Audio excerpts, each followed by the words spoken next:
All right, guys, welcome to the middle 1%, as I like to call ourselves.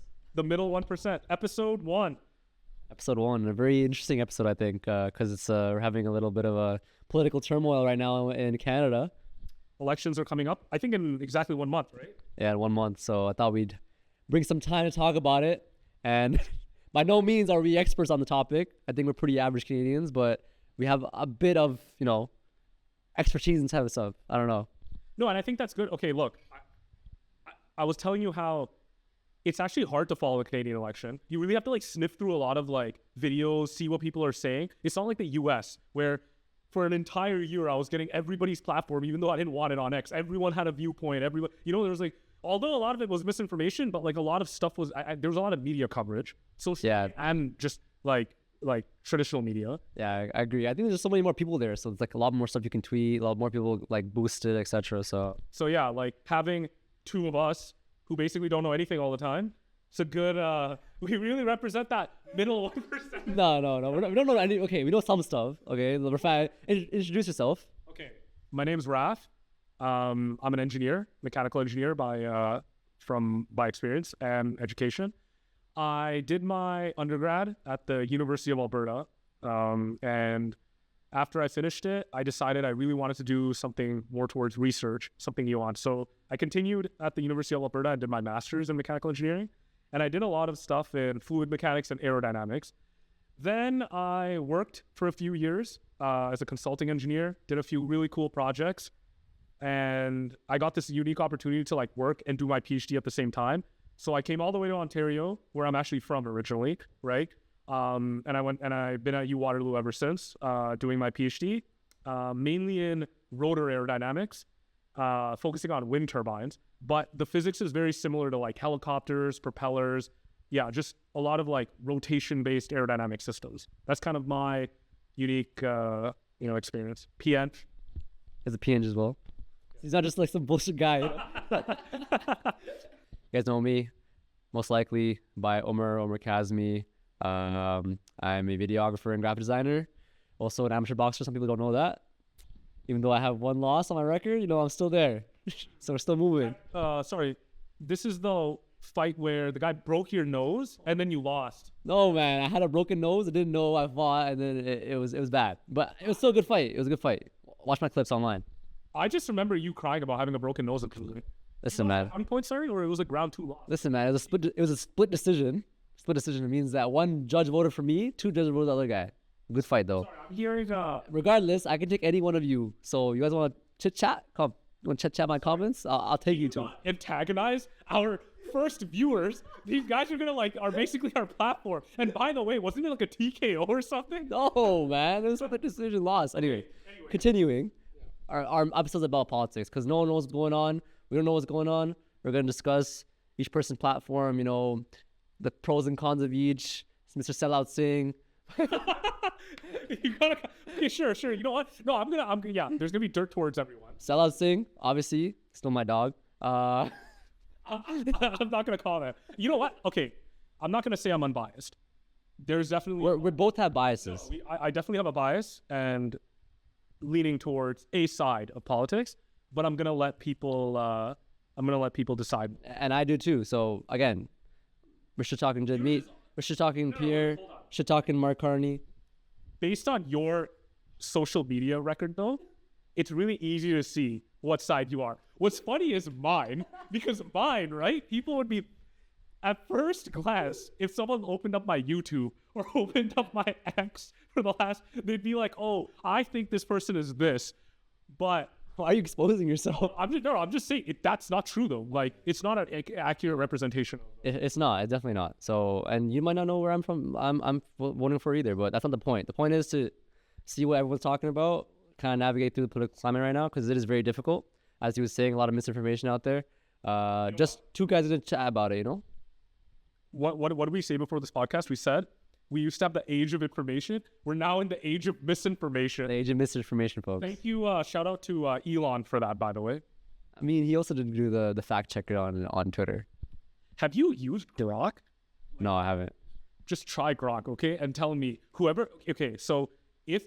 No, wait, hold on. If there's a guy working for fact checking in the Grok team, right? This guy needs to be fired immediately like not even like no severance, like just immediate firing. Like, All right. So, first person, what do you want to talk about? Conservatives, liberals, or NDP? liberals.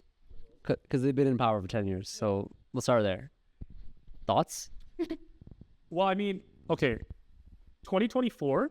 I'm gonna start with this. All my answers are gonna be some long-winded answer, and I hope people have the patience to like go through my thought process. But 2024 was that, honestly, even with a lot of my friends, maybe even a lot of your friends, there was a lot of everyone was a lot more right than usual. Would you agree with this? You know, It's a lot of. in our age bracket, especially between our like 23, 30, like I would say, even here. There was a lot of anti-immigration and a lot of anti-Indian in sentiment. I think that stems from a lot of other things, which we can go down the rabbit hole if you want to. No, I'm just saying, like, it was something that happened, and who knows why this. We're talking about the liberals, right? I'm not saying this is the only reason, but this inevitably affected the liberals' outlook. Everyone was essentially labeling them as like, oh, these guys are terrible, and I don't know. I mean, who was pro-liberal 2024?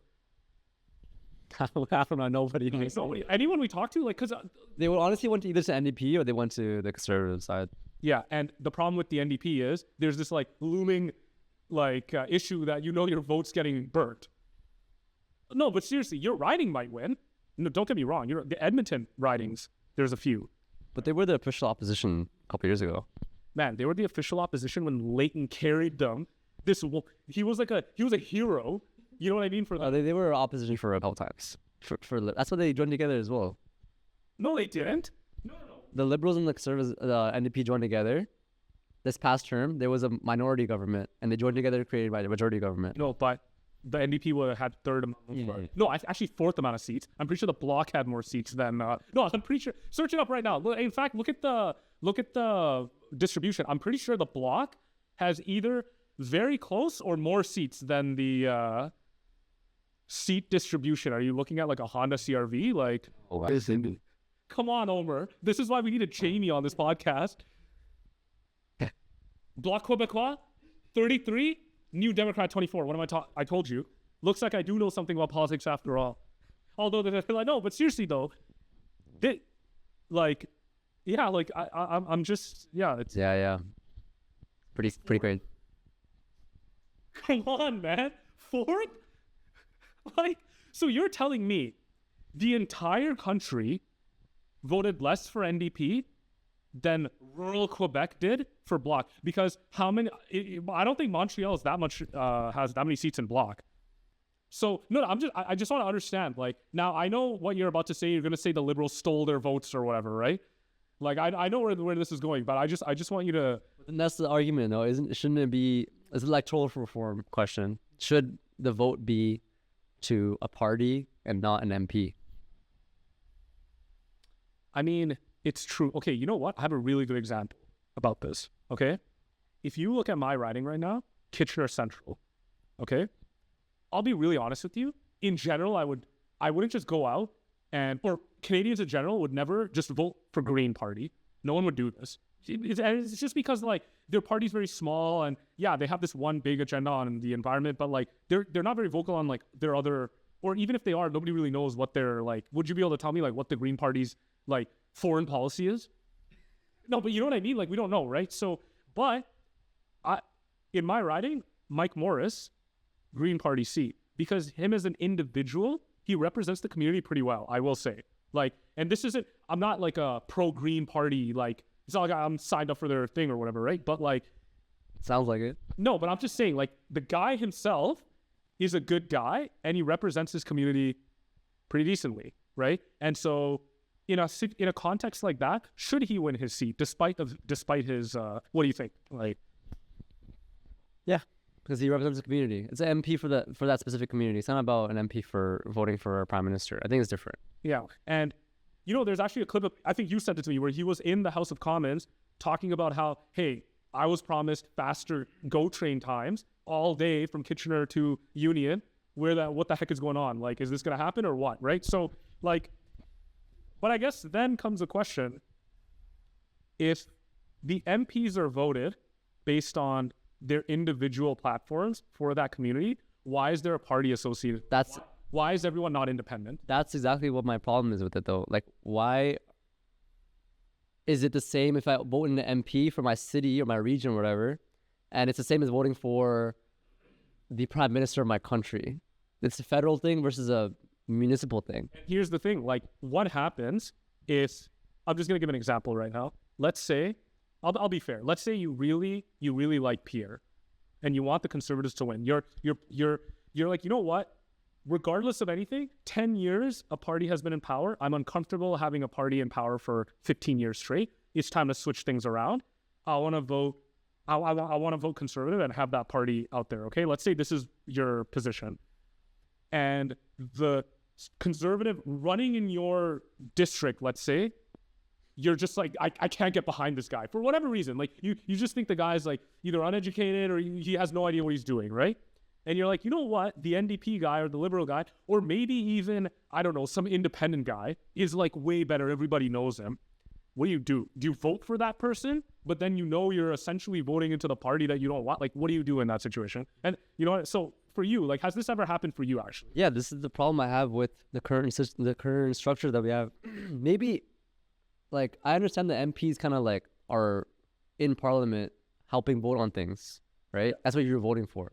But I think you should also have a decision who the leader is of that party as well, no? So should we have two different votes? Should we have a vote for your municipal region holding your House of Commons, whatever, have that, but then have the parliamentary system be a separate entity that you vote for as well? Like, But then this is the problem with that, though. What if you have like every MP is like conservative or liberal, and the prime minister is the opposite? He's liberal and all the MPs are conservative. right, yeah. So if you have an MP or a bunch of MPs that are all conservative, and then your prime minister or whatever is your, he's liberal. Well, our system is parliamentary. It's not like the presidential system where it's like, like they have the Senate, the House, and it's like separate. So yeah, passing bills is going to be a nightmare, right? There's going to be like a lot of back and forth. But this is my problem with that system too. It should never have been like the United States, a football team type of parliament. Why I'm always gonna vote conservative no matter what? Yeah, conservatives are right. Anything liberals say are wrong. Blah. No, man. Some liberals are right about some things. Some conservatives are right about some things. You know what I mean? I use those two examples because they're considered left versus right. Right? They're the same as the Democrats versus the Republicans, kind of in a way. Still, by the way, on a side note, sticking by the fact that their Republicans are our People's Party and their Democrats are our conservatives. There's no, there is actually Bernie. That's the only My dog Bernie, shout out Bernie. But shout out Bernie. Yeah. But yeah, so that's my point. It should never have been I'm gonna vote for them no matter what. It should be independent MPs, and you decide who you want as your leader for those MPs. Who is the most fit to run that party, or not that party, but that government? Yeah, I mean, but it comes back to the same thing. Who do you vote for in your municipality? Or are you saying, so you want, Get rid of every party. No, okay. So let's walk through this. You were saying, we got on a tangent, but basically we were just talking with, did the Liberals do what they wanted to do? And the first point was reform, electoral reform. And you want an electoral reform versus populist voting. You just want everyone to go in and say, yeah, I want this person, and that's the party in charge. And the percentage of the votes is how many seats that party gets. Okay, cool. Now, how do you distribute that per municipality? That's the problem. How do you do that? Or do you have a separate? You have to have a separate. Or wait, then I have a question. Why have an MLA sitting in the same jurisdiction as the MP? Do you just give the MLAs more power then? They're the ones. So your district is completely provincial. The MLA is running the whole thing, and you vote like you. So, but like I can see issues with this as well, by the way. Like, it's not that, like... Yeah, there's issues for all of it, honestly. Is right? Like, because I think, like, for example, the way your healthcare runs, right, is based on your province. Like, the nuance, like, budgeting of your healthcare versus, like, overall laws of, like, what has to be done by the provinces. You cannot have this completely privatized. That's more so what the, federal government does. But, yeah, I don't know. That's what I was saying about the Veritasium video. Like, there's no real voting system that gives you completely optimal solutions. Yeah, I agree with that. Okay, but let me ask you this. You're talking about electoral reform, and then we're going to move away from this. But on this topic, have you felt done dirty by an election. Let's think about this. I know people feel this in US. People felt this in 2016. I think 2016 was when people felt it the most, where they were like, Trump won, but he didn't have, like, that was literally the headline everywhere, right? Have you ever felt like, oh, I got done dirty by the electoral system in Canada? I don't think so, no. But I mean, it definitely sucks if, I don't know, man. I feel like your vote sometimes doesn't matter. If you are in a majority conservative state or majority liberal state or majority NDP, if you are the opposite, your vote doesn't mean anything, really, does it? Or if your vote is so split, let's say you have 5,000 votes for liberal and you have 3,000 votes for, 4,500 votes for conservative, the liberal still wins, even though almost half of the people there want a conservative. so you're saying a situation where 10,000 people vote conservative, like a random riding, 8,000 people vote liberal, 5,000 people vote NDP. And so you're saying that 13K people voted center left to left and 10K people voted center right. I'm going to say center right, okay? And so therefore, why is the center right taking the win? Because at that point, there's no more representation for those people completely. That's your point, right? Yeah, there's like if you counted the votes like that, like I think I told you. So here's another interesting thing. Although the Bloc has 32 seats and the NDP has 24, if you count the total NDP seats in the country and Bloc, there's a huge disparity. But you know what, though? From what I know, you see the disparity in smaller, between Bloc and... You mean votes versus seats? Yeah, votes versus seats. You're going to see it more in, like, the less seats you have. You're not going to see it as much between liberals and conservatives. It's not going to be that, it's not going to be as big. But is it... So then, okay, here's a question. If that's true, right? If it's true that effect, you really feel like if the NDP feels that the most, is that kind of inconsequential for our final result for the election? Let's say you swapped it. Let's say I gave you 10 extra seats for NDP and Bloc went down 10. What would change right now? Can't stand to look at all the votes themselves. How many times? You can't tell until you look at just how close the votes were for each MP. Search it out. Go populist voting for 2021. Let's look at the populist breakdown of Canada. It's right here. Yeah. Well, Popular vote, 5.5 million for liberals and 5.7 million for conservatives. Okay. So the conservatives won the popular vote. Okay. And what about the seat distribution? 157 for liberals and 121 for conservatives. Pretty big disparity. Okay, now look at NDP and Bloc. Bloc had 1.3 million and it had 32 votes. Yeah. Seats, yeah. Seats. Jagmeet had 3 million and had 24 seats. So that's what I'm saying. So it really hurts you when you're the smaller. So Jagmeet got 3 times or 2.5-ish times the votes as Bloc, but he has less seats. Not even the same, right? And he has, I think 25% less seats than, it's quite a bit. It is quite a bit. I mean, to be fair, he held a pretty powerful position because he had that coalition with Trudeau. So a lot of what he said mattered. So he made something good out of a bad situation. But I wouldn't say it was a successful campaign for him. Like, definitely not. And right, like, and is this one going to be any better for him? I'm not sure. I'm not saying it's going to be like, right, but yeah, I mean, what does this tell you though, based on these numbers? Because you go into this and you're like, oh yeah, conservatives must have not got any votes, but they got that, right? Now count this. Fine. You know what? I'll do you this.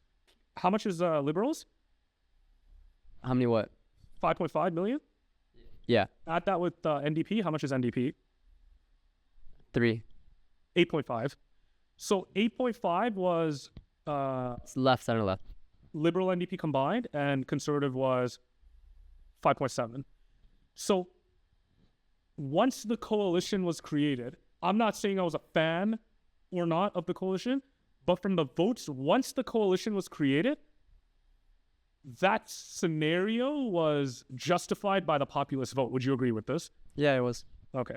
So, yeah. But individually, yeah, like, that's it. It's not that, you know what? Looking at the populace, like, it's actually closer with the NDP than I thought it was. That's the problem people don't understand. It's closer. Like, so, okay, 5.5, and 3. Like, there is a gap there, but the gap is not like block, where it's like, oh, you have these like fringe people, voting for. That's interesting. I didn't know it was that much actually. 3 million is a lot. 3 million is a lot. I feel like a lot of people vote for Liberals because they don't think the NDP will win. That's definitely like a Canada problem. So they don't actually. I don't think people vote for who they want to vote for. They vote for who they think is the better of two evils. I don't think people want to vote for Liberals or Conservatives. I mean, okay. I'll give it to you with the Liberals. I'm not going to say that about the Conservatives. Yeah, people want to vote for Conservatives, but not for Liberals. Most people that I know that want to vote. Okay, you know what? I'm going to take a little segue here. How about this? Okay. So most people are actually kind of wondering who the parties are in Canada. What does each party do? What's their promise? Because some people want to treat it like football teams where they just like kind of go with one, not the other, no matter what. Always stay conservative, always say Liberal, always say NDP. So like, what does each party actually do? Let's look through. Okay, so we have obviously the three main ones, but I'm going to include the fourth one because we're going to do the entire political spectrum. Okay, so let's start all the way at the left. We have the New Democrats, the NDP. Sellout Singh. Okay, sure. Yeah, you got to call him Sellout Singh. People consider him the social communist. You know what I mean? Is Jagmeet Singh a communist? No. Yes, no. He's not. It's on. If we said yes right now, this podcast is blowing up right now. Yeah, he is. He's a communist. 100%. Communist. 100%, yeah.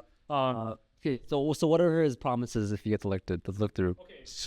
So this is where we're going to have to actually go through all of the individual platforms. But for everyone obviously watching, and I'm sure a lot of people know this, their whole platforms is for the working class. Like the whole premise of the party. Now, I don't know if they get it right all the time, but the premise of the party is the working class. So we're talking everybody blue collar. I would argue white collar to the extent where you're not the CFO of a company, right? Being like a financial analyst here in Toronto, making $60K. Yeah, you're pretty, you know what I mean? You're basically the working class. So, anyone making less than like what, 200K, you'd say? I mean, who's making above 200K? I mean, I'm just saying, man, like. Some people, man. Our age group, no. Our age group, okay, there's not going to be someone 75 years old watching this podcast. I'm sorry. This is like, you never know. And if you are, leave a comment. Leave a comment, please leave a comment. If you're over 75 years old, like, I really gotta, no, but seriously though, like, 200K? I don't know, man. Like, I'm saying. Whatever. Okay, but anyway, so actually, no, this matters because technically speaking, based on the NDP's promises, it in theory should be towards younger people because if their whole thing is people that are, I don't want to say like poor, but they're not making a ton of extra cash, you're not swimming in money. Yeah, like that is the demographic. That's the demographic though, but that's the problem people don't understand though. There are people who are stuck in that system where they can't get to the middle class. Would you agree or disagree with that? We saw it, we've seen it ourselves. Okay, so without going through the whole bore fest of like an origin story here, but like, yeah, like there's no doubt that both of us, our upbringing in East Saga was not pretty. And it was like as far in the spectrum of finances, okay, where would you? Okay, I don't know. You know what? I'll let you answer this. From 0 to 10, where would you say our upbringing was financially? 0 being you're literally at the soup kitchen. 3. I was actually gonna say like 2, but fine, I can see it. Because we still had a place to stay. And we had like the breakfast club at school, and like although like I don't know, man, like there was like this much Cheerios I got, like it's better than nothing, honestly. They did have a lot of social programs to help people like that. Saying, like the social programs weren't that great back in like 2005 for me, anyways. But like, okay, fine, whatever. The point is, yeah. So that is that's the demographic. And now, what his party promises? Pharmacare was definitely one of them, right? He wants because right now technically you need insurance, and I think there are ways if you're low income to get some sort of government subsidized insurance or whatever. But like, he's trying to. And he pushed the dental. He's the one who pushed it with the Liberals to create free dental. Dental right now is it 70 plus? And So basically everyone gets dental now. so if I walked in right now to a If you make less than, I think it's like 50K a year, 40K a year, you get free dental. and what's covered in that dental, do you know? I'm not 100% sure. Like it's probably going to be health related. Like if you have a cavity, it's definitely being covered. But if you're like, I want braces, it's probably not going to get covered. I have to look more into it. It's going to be cosmetic. Braces are going to be cosmetic. But Either way, okay, fine. Like, look, I'm not going to be the one coming on here and saying like scrap like pharmacare. If you're trying to bait me into saying this, I'm not going to say this. anyways, his future promises for his party, if he wins the election. Sorry, you're not a NDP spokesperson, are you? No, I'm not. Okay, good. I'm going to go through each party, and then we're going to discuss if it's a good thing or a bad thing. So, NDP. His first thing promises to ban corporations from purchasing affordable housing and protect tenants from price gouging. Yeah, so we're saying that some random company is just going to buy up a lot of houses and then jack up the price or the rent, right? Fine. I guess with all policies, if I'm really going to play devil's advocate here, I would say how much is the high rent prices caused by corporations doing a market grab of the There's a large percentage of corporate number. Like, do we know what that number is, right? So, and the reason, and by the way, for anyone watching this, like, these are the questions that should be asked. Like, I'm not saying one person's right or wrong, but to evaluate whether this policy okay, imagine this. Imagine 1% of all, and I'm not saying this is true, but let's just say only it was 1%, then I would say this policy is going to be pretty ineffectual. It's not the real problem. Please tell me you're not using generative AI to grab the... No, I'm not. I'd rather look at Reddit than generative AI right now. Come on, man. These Google engineers get paid a lot. Okay, you know what? But this is really good, actually, because it's not even easy to find. You can't just, in 5 seconds, find out if this is an actual issue or not, right? Because I'm not saying it's not, but, like, is it? You can't tell. No, but is it? Like, that's what I'm saying. Like, all of these people watching right now are going to say... There's going to be, I'm sure in the comment section, there's going to be people asking, oh yeah, you know, these corporations are buying the houses. If corporations buy the houses, the housing market's going to get, like, there's less houses for, how much percentage of corporations are buying houses? Yeah, we don't actually know the answer. And because that's not public information. No, maybe it is a lot.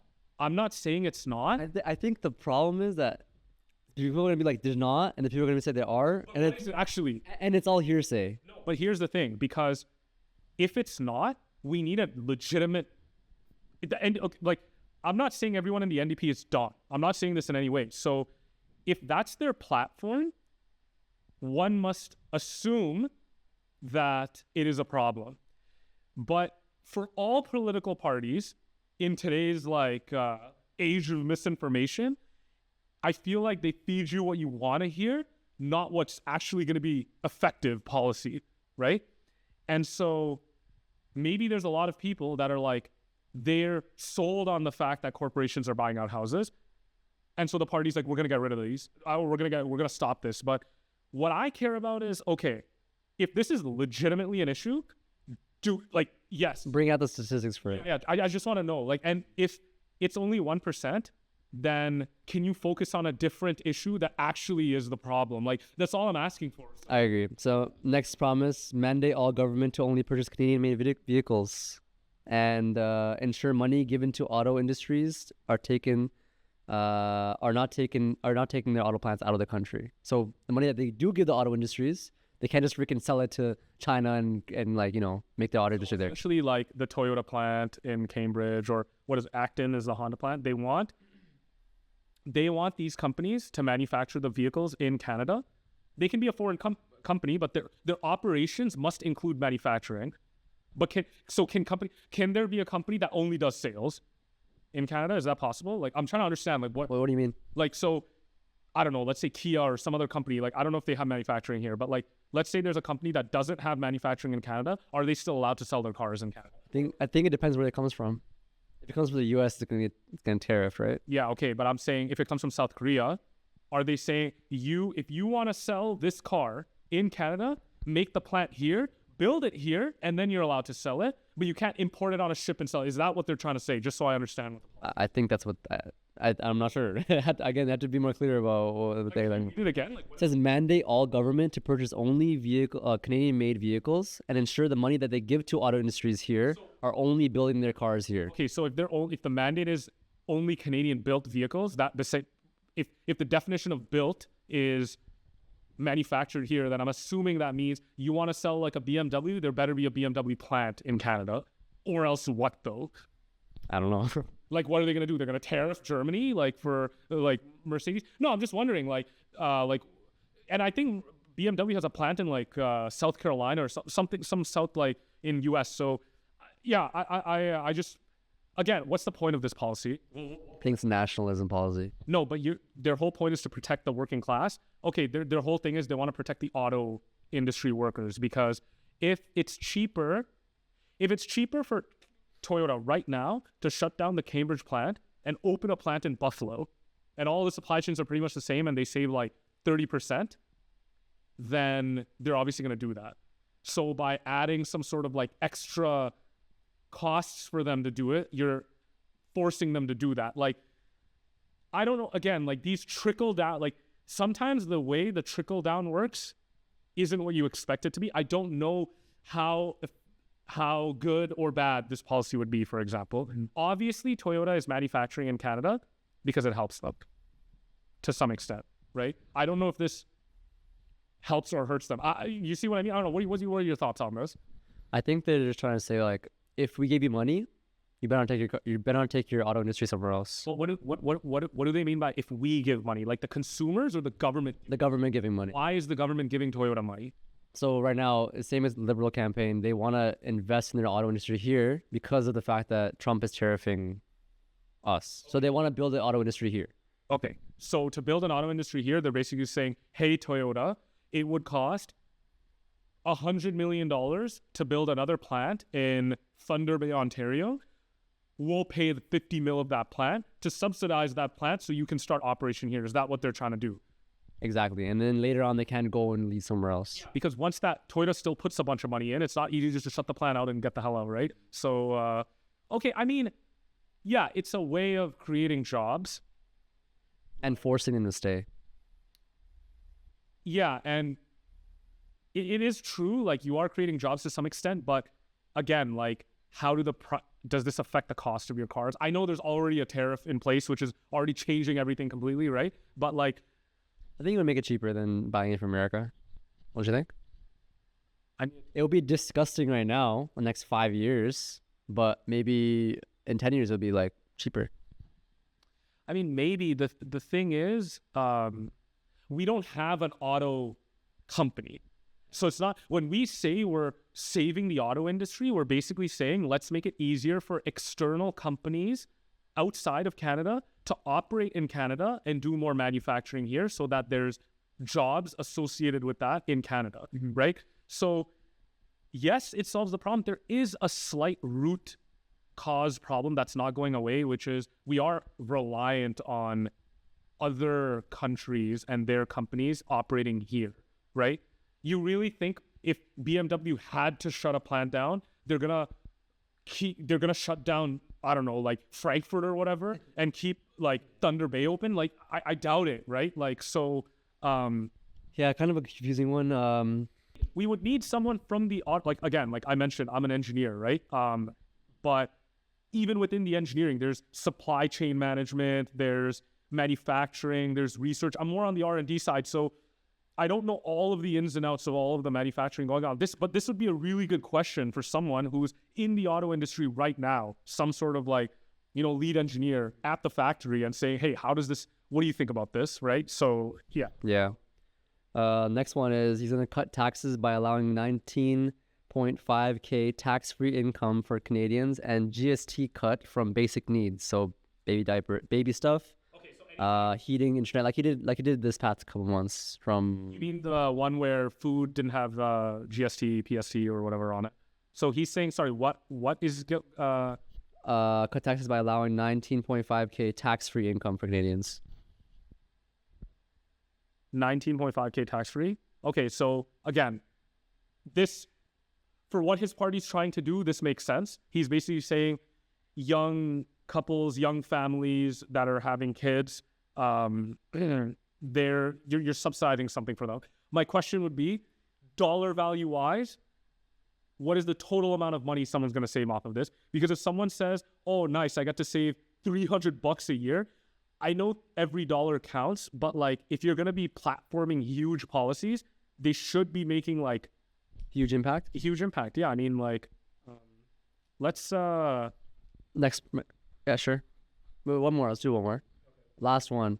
He's promising 100,000 rent-controlled housing on Crown land 100,000 in the next 10 years. everywhere across Canada. Yeah, for sure. On Crown land. But like this is across Canada, 100,000, right? So what's the average amount of people that live in one like apartment? Would you say 2? I don't know what the stats are. Again, I don't know how big these houses are. we don't know. Okay, so these are apartments. They're houses only. If he's gonna do that with the land, doesn't it make more sense to do apartments? Because you can get more people in that. Like I'm assuming like. I'm not sure. I think it's for families, right? Like, because people want to start families, and if you want to boost, You can have a 3-bedroom apartment. How many siblings do you have? 4. How many bedrooms did you have in our great childhood?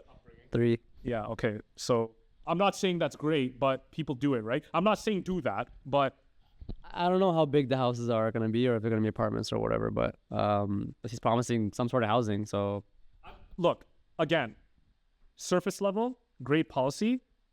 I want to know if that 100,000 does something or not. Is that 100,000 going to make a huge impact? Or like what I'm trying to say is the number, if we did a survey right now, the number is 1.6 million people need this service immediately. If that's the stat and someone says, I'm going to give it to 100,000 people, I'm going to be like, okay, it's not a bad policy, but like, it's not that effectual again. Or maybe like, you know what I mean? I have a feeling we couldn't search that data up that simple. I mean, I don't think so either. to be honest, Statistics Canada is pretty good, but we would really have to sniff through. I agree. So again, surface level, from someone that's just hearing this stuff, more houses, auto industries being saved, GST cuts on stuff I need, and what was the first one? Ban corporations from affordable. Oh yeah, and corporations aren't banning. All this sounds good, but there's some numbers associated with these things, and I cannot tell if that matters a lot. They do. I'm not saying it's not going to do anything. Something is better than nothing, but if you're What's the impact it's going to make? exactly, if you're starving for a week, Yeah. and I'm like, I'm gonna give you like, like 5 Cheerios, you're not gonna turn around and say, oh, it's not helpful, but it's marginally helpful. You're still starving, like, you know what I mean? So that's kind of the that's what I would say about the platform. All right, next party. We're going to do Carney, the unelected leader. A lot of Canadians saying that, hey, what the hell is this guy doing here? We didn't elect you. So a lot of questions are being asked. I think it's even worse. Okay, I'll tell you why it looks bad. Honestly, right? It looks bad. See, if the Liberals are in power, there is a lot of cabinet members there that they voted for. And so Trudeau steps down. Somebody else that's holding a mandate takes over that has a seat. Yeah, fine. They shifted around their prime minister. People are going to get angry. But whoever they pick, let's say they already were voted in the party from some riding. Okay, fine. You know what? They still had a vote. They had a spot in the House of Commons. Carney doesn't have a seat in the House of Commons, right? He's never been in. I don't think he's never. No, he used to be finance minister He wasn't finance minister. He was finance advisor. for Trudeau. Yeah, but he was in a political position. It's like saying, I'm working as an engineer at Environment Canada. I'm part of the bureaucracy, right? I'm not part of in politics, right? I'm not. You know what I'm trying to say? Like, so it's still a job. I would say he wasn't a registered Liberal until like 2 months ago, I think, from what I like, or maybe in like the last couple of years. We need to check this, but and the reason I'm saying this is because he was also helping the Harper government, wasn't he? Like during the 2008, the crash, all that. yeah.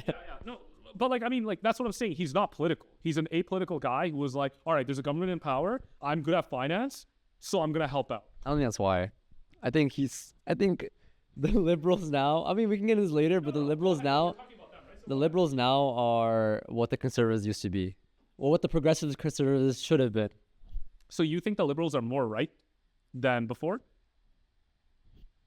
You really want? Because I actually think the opposite. I think the conservatives have gone more far right than the liberals have gone left. Is that true?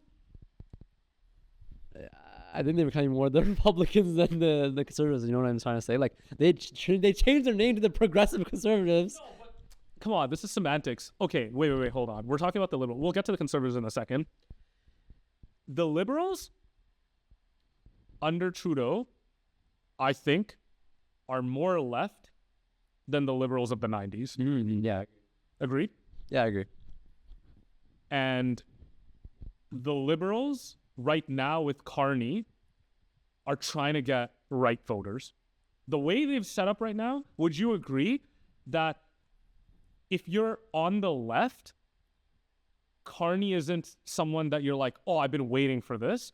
But if you're on the right, Carney's someone where you're like, I can be swayed. Do you agree with this? Yeah, I see it all the time. I see it on TikTok, on YouTube, all like comments like, hey, yo, honestly, I've been a conservative my whole life. I'm gonna vote for my Carney now. Like, you always get these kind of like guys, right?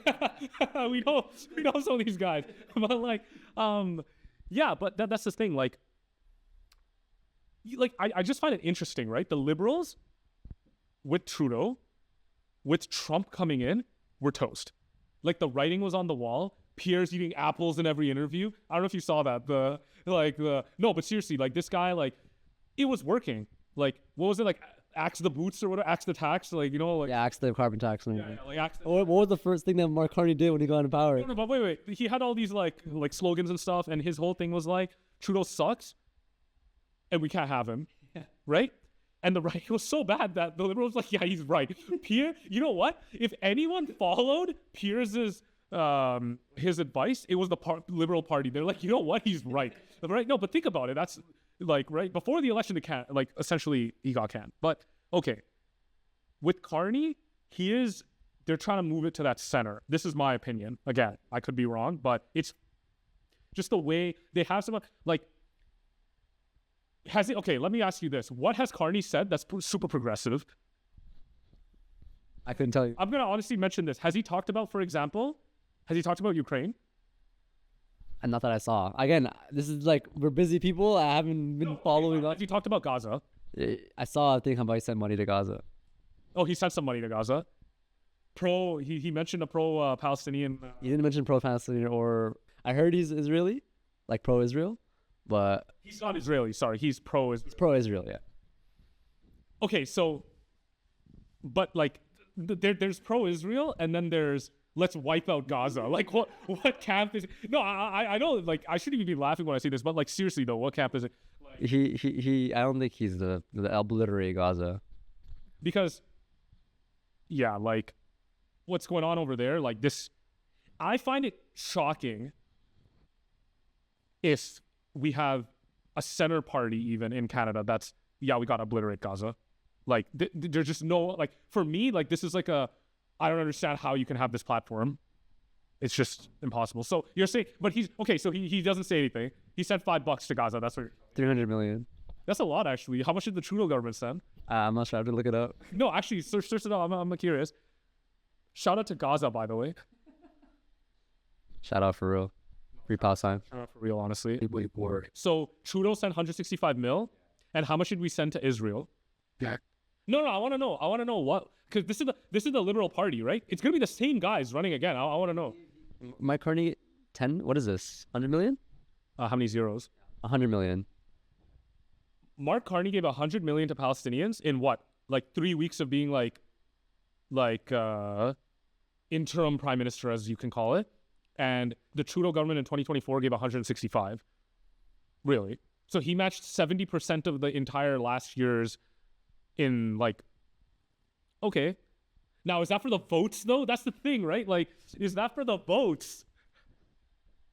I don't know, but let's look through his policies. I'm gonna, you know what? Fine. He did it. The point is he did it. How much money did he give to Israel? I didn't see anything on here. Go search it up. I want to know how much the Liberal government gave to Israel last year. Nothing, man. I don't see anything.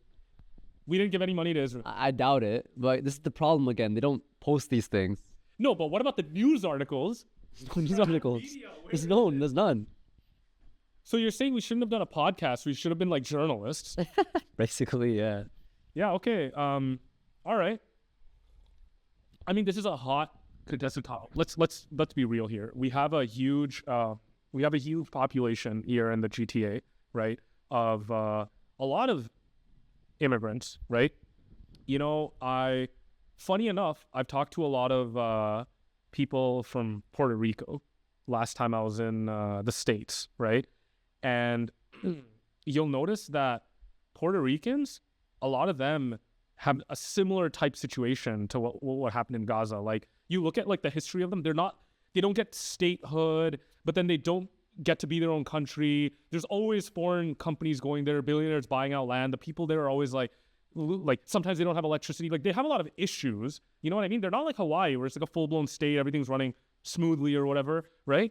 And so they kind of understand like what like an occupying power type situation is. So like why I'm mentioning this is like when one minority or immigrants or some group is getting affected badly, you do tend to see a lot of people from that group come together. Me and you included. We're not outside of this, like, right? But it is one of the most, out of the two wars going on, it's the top, like those are the two big conflicts happening, and everyone wants to know like what these parties, where they're at, right? So the discourse I hear in Canada specifically, right, is not like the discussions here. Like, if I start talking to someone about like the Israel-Palestine conflict, no one's going to start at 1948. No one's going to talk about the Egypt War, 1967. No one's talking about Golan Heights in Syria. Like, we're not going into like the depth.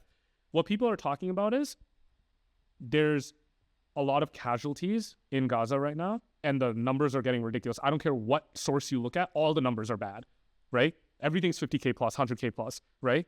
And then there's, you know, like people saying, well, stuff happened to Israel too.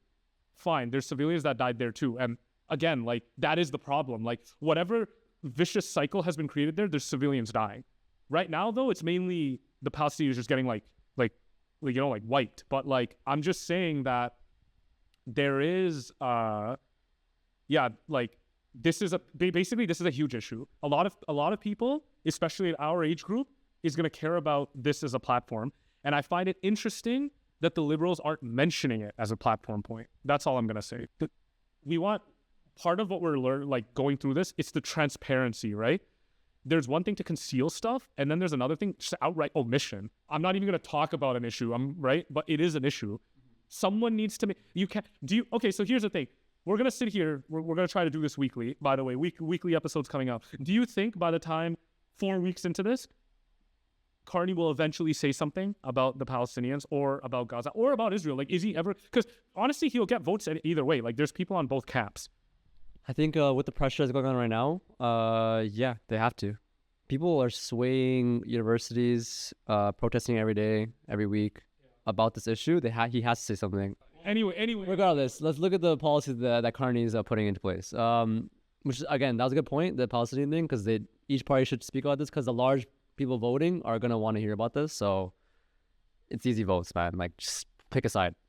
The first thing they're going to do is pledge $2 billion to the auto industry. Okay, so everybody is going for this auto industry because Trump said he's going to trash the auto industry. So it's now a talking point. This is what I don't like. Okay, and I'm not saying I don't like the auto industry. You already know my thoughts on the auto industry. It's one of my favorite industries, actually, right? But it's now a talking point. You know what I mean? Right? Like, I know we have to deal with the problem, but like, oh, who can do more for the auto industry wins the, like, it has to be more holistic than this. But anyways, sure. So he's just going to give blank check. Yeah, it's $2 million. I don't know. 2 million? 2 billion. Okay, because I was like, 2 million. Like, okay, he's going to give one house to like in Mississauga to some guy. Okay, 2 million. So what does that mean though? Like, who gets that? I don't know. I think he's just trying to invest in the infrastructure. So he's just gonna pay. So wait, hold on. Just a quick question. If he just gave Elon $2 billion and he's like, yeah, I funded Tesla. Like, No, he's gonna invest into the infrastructure to create. Basically, he wants to create the auto industry in Canada, much like how Trump's trying to do the same thing. He wants to create the industries in the States. I think Carney wants to do the same thing. the difference in policy here. Carney's saying he wants to give $2 billion blank check. I don't know if it's blank check. I think it's specific. Okay, whatever. You have to do some specific stuff. And what was Jagmeet's? What did Jagmeet want? Mandate all government to only purchase Canadian-made vehicles. Ensure money given to auto industries don't take their plants outside the country. So he didn't say how much he's gonna give to them. Okay, so he doesn't say how much he's going to give to them, but he's going to say, if we give you money, you can't just bail after you take the money. Whereas Carney's not saying that. He's saying you can do whatever the heck you want, but we're going to give you money. I'm just trying to understand. I doubt it's like that simple. I think he wants to invest in the industry, and there's probably gonna be. I'm not talking about what he wants. I'm talking about what the outcome is going to be. Right? Like, I don't really care. I have to research more into it. I don't know. This is just what the notes I put down. So. Okay. So I'm trying to, like, again, for the average voter, if I gave these, like, honestly, my mom follows politics a lot, right? But she doesn't know much about the auto industry. If I gave my mom these talking points, or would she be able to deduce based on this? Yes. Carney's $2 billion is far better than this, like, other option that, like, I'm just saying, like, these don't. Again, these are all based on like the articles I saw online. The actual talking points in the interviews could have a lot more information. This is just what the article said about it. Sorry, which interview? Carney just talking on a podium in front of some people? Yeah, I'm sure. And being like, I'm going to save the auto industry. Literally, yeah, that's how it goes. $2 billion. Where's that $2 billion coming from, by the way? Did we budget for that? I don't know, man. Regardless, he's an economist, right? So he'll find some budget somewhere, tax you somewhere. He loves taxes. I just want to say, being an economist doesn't mean you're a magician. Like, I just want everyone to understand this. Like, just because you understand the economy more doesn't mean you can spawn money. Actually, by the way, side note, I wanna say this as well. This is just off National Post, and I gotta recheck this. It's either off Reddit and a guy was talking about National Post, or it was the National Post itself. But one of the things Carney really supported during Brexit in his time in England was the fact that he printed a lot of money. It was an attempt to get through their whatever recession they were having. I don't know how successful or bad or what the effect of it was, but these are the type of policies he likes. I just want to point that out there. So again, this is not something a lot of people probably know. Like, we don't know. It's okay to say that, hey, I'm not taking anything away from the guy. I think he went to like Harvard, he went to Oxford, he went to like, you don't name it. Like, he went to all the places, he has all the credentials. But you know me, I don't really like maximum idealists where it's like, I have this one, like doctrine and it has to be this no matter what. Like till the end, like, I'm going to do this. Even if I can clearly see this is ineffectual, I need to change the strategy, I'm going to keep doing this. So I don't know how rigid he is as a politician either, right? So, I mean, you have to agree that he did get us through he helped Harper through the 2008 recession. So what do you think about that? Like Harper praised him. That's how he's like, this guy saved me. Yeah, I mean, getting praise from Harper, like, no, but that actually, I mean, that, maybe this is something a lot of the viewers don't know. Do they know that Carney's strategies can be fiscally conservative? Would you agree? Would you say he has fiscally conservative policies sometimes? Now, maybe he is very flexible. Maybe he's the kind of guy, right, where he's like, I'm not sold on a particular party's ideology. This is a recession, I got to do this.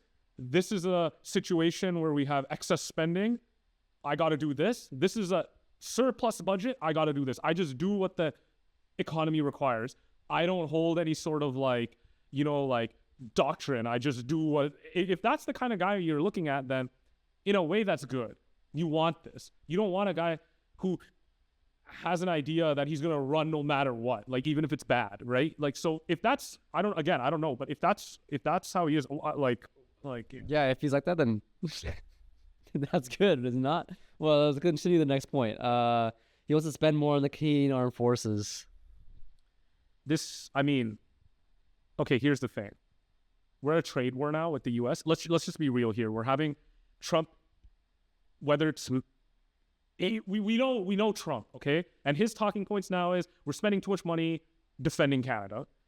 I don't know, like, I mean, we have to check how many U.S. troops is in Canada, first of all, and what kind of attacks have they prevented from Canada? I don't know. You know, they're gonna talk about the balloon or whatever, right? Like, you know what I'm talking about, right? The Chinese air balloon or whatever. Like, but like, what I'm saying is, like, every country has to have some military spending. Okay.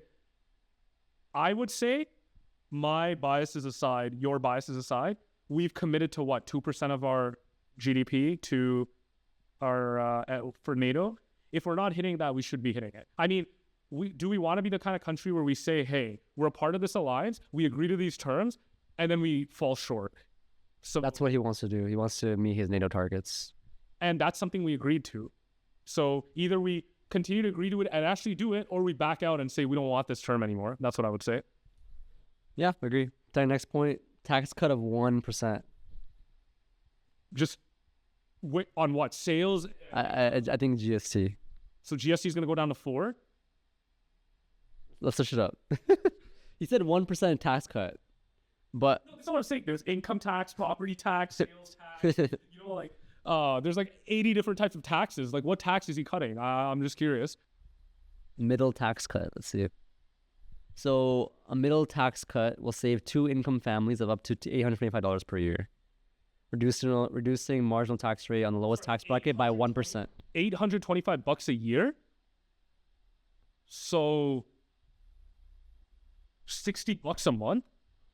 Yeah, he says he's gonna reduce the marginal tax rate on the lowest tax bracket by 1 percentage point.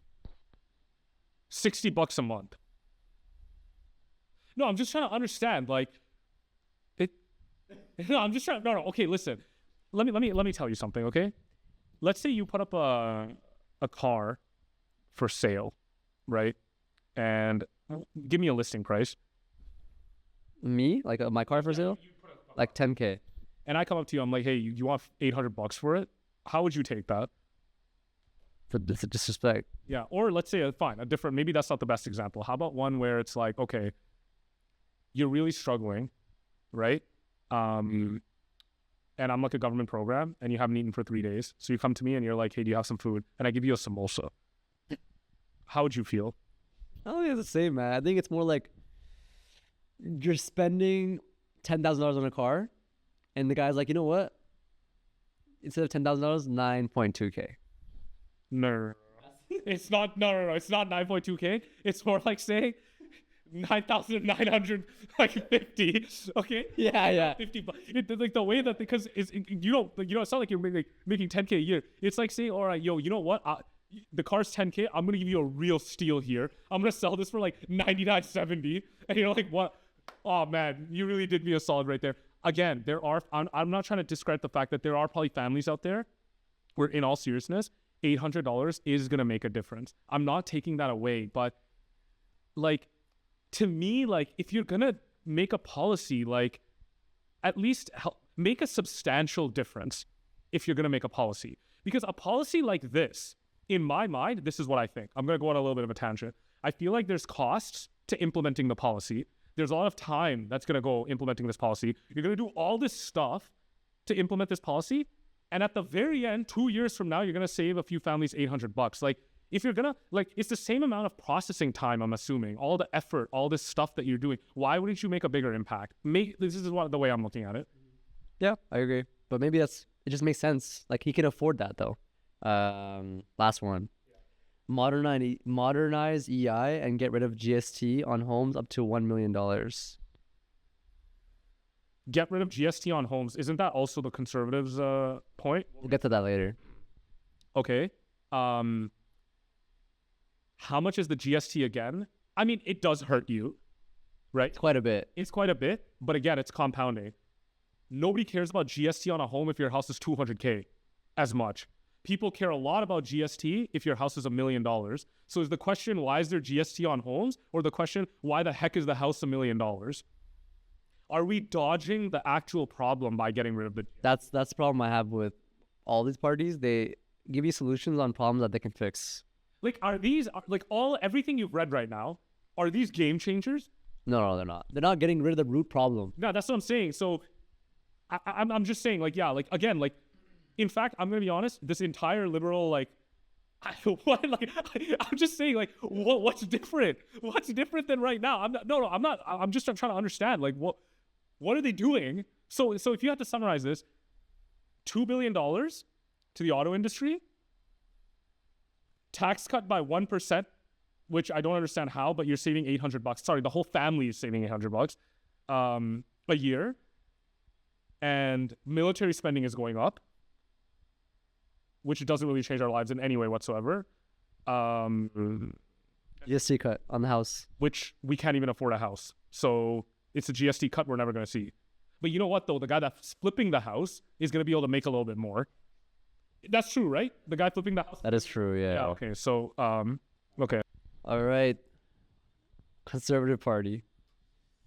The career politician Pierre Poilievre. Thoughts? I recently heard that his mom put him up for adoption when he was when she was 16, and then he had adopted parents. For whatever reason, like, I just didn't expect him to have that kind of upbringing. Like, he's always just been the kind of guy where it's like, oh, he's just like a usual politician, like, no real, like, backstory. Yeah, not a really, like, insane backstory kind of thing, but, like, I'm not gonna say to change my opinion on him in any way, but, like, it was a very human thing. Like, this is the first. I'm gonna be honest. That was the most human thing I've ever heard from him in some random interview. I don't know. It's just you can't say much about that, but you can say the same thing about Jagmeet and Mark Carney. What can you say about Mark Carney? Bro, he's some kid who grew up in some random town and got to Harvard or whatever. You know, like, it's not easy. He wasn't, like, rich. He's a middle class guy. How did he pay for Harvard? I don't know. No, I'm asking. How do you pay? It's probably like $200K. How do you pay for it? I don't know, man. No, there's no way. This guy 100% had his, like. There's no way. No. By the way, I'm not trying to say that there's any issues with that. How are you gonna search this up? You're gonna write. How did Mark Carney afford Harvard? That's Mark Carney's family upbringing.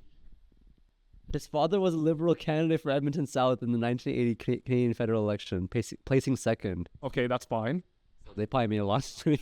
No, I'm just saying, again, like, I'm going to be honest, like, I don't know. I'm not taking anything away from his degree. I'm just saying, how do you pay for it? Sure, he probably had money. Yeah, I agree. But, okay, Jagmeet. Now, here's a guy, fine. He actually had upgrading. No.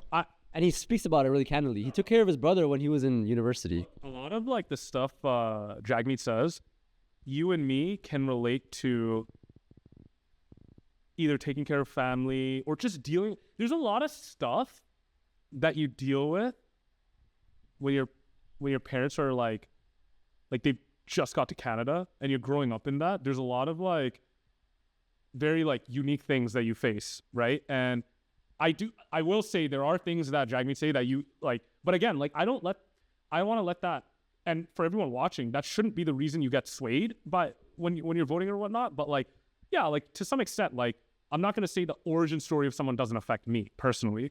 It does, right? Like, to some extent. Yeah, but you're saying, Pierre Poilievre, it's really sad. I agree. Like, it's not only about being sad. I'm just saying there's some human element to it. Like, there is a human element to it, but you can't take that away from the other two candidates either.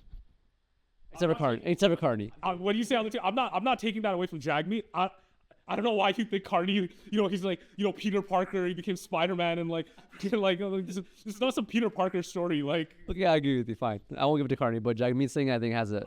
I'll give it to Jagmeet as well. I'll give it to him as well, and honestly, I'll give it to maybe, like, Pierre a little bit as well in this way. Okay. But let's go. The career politician.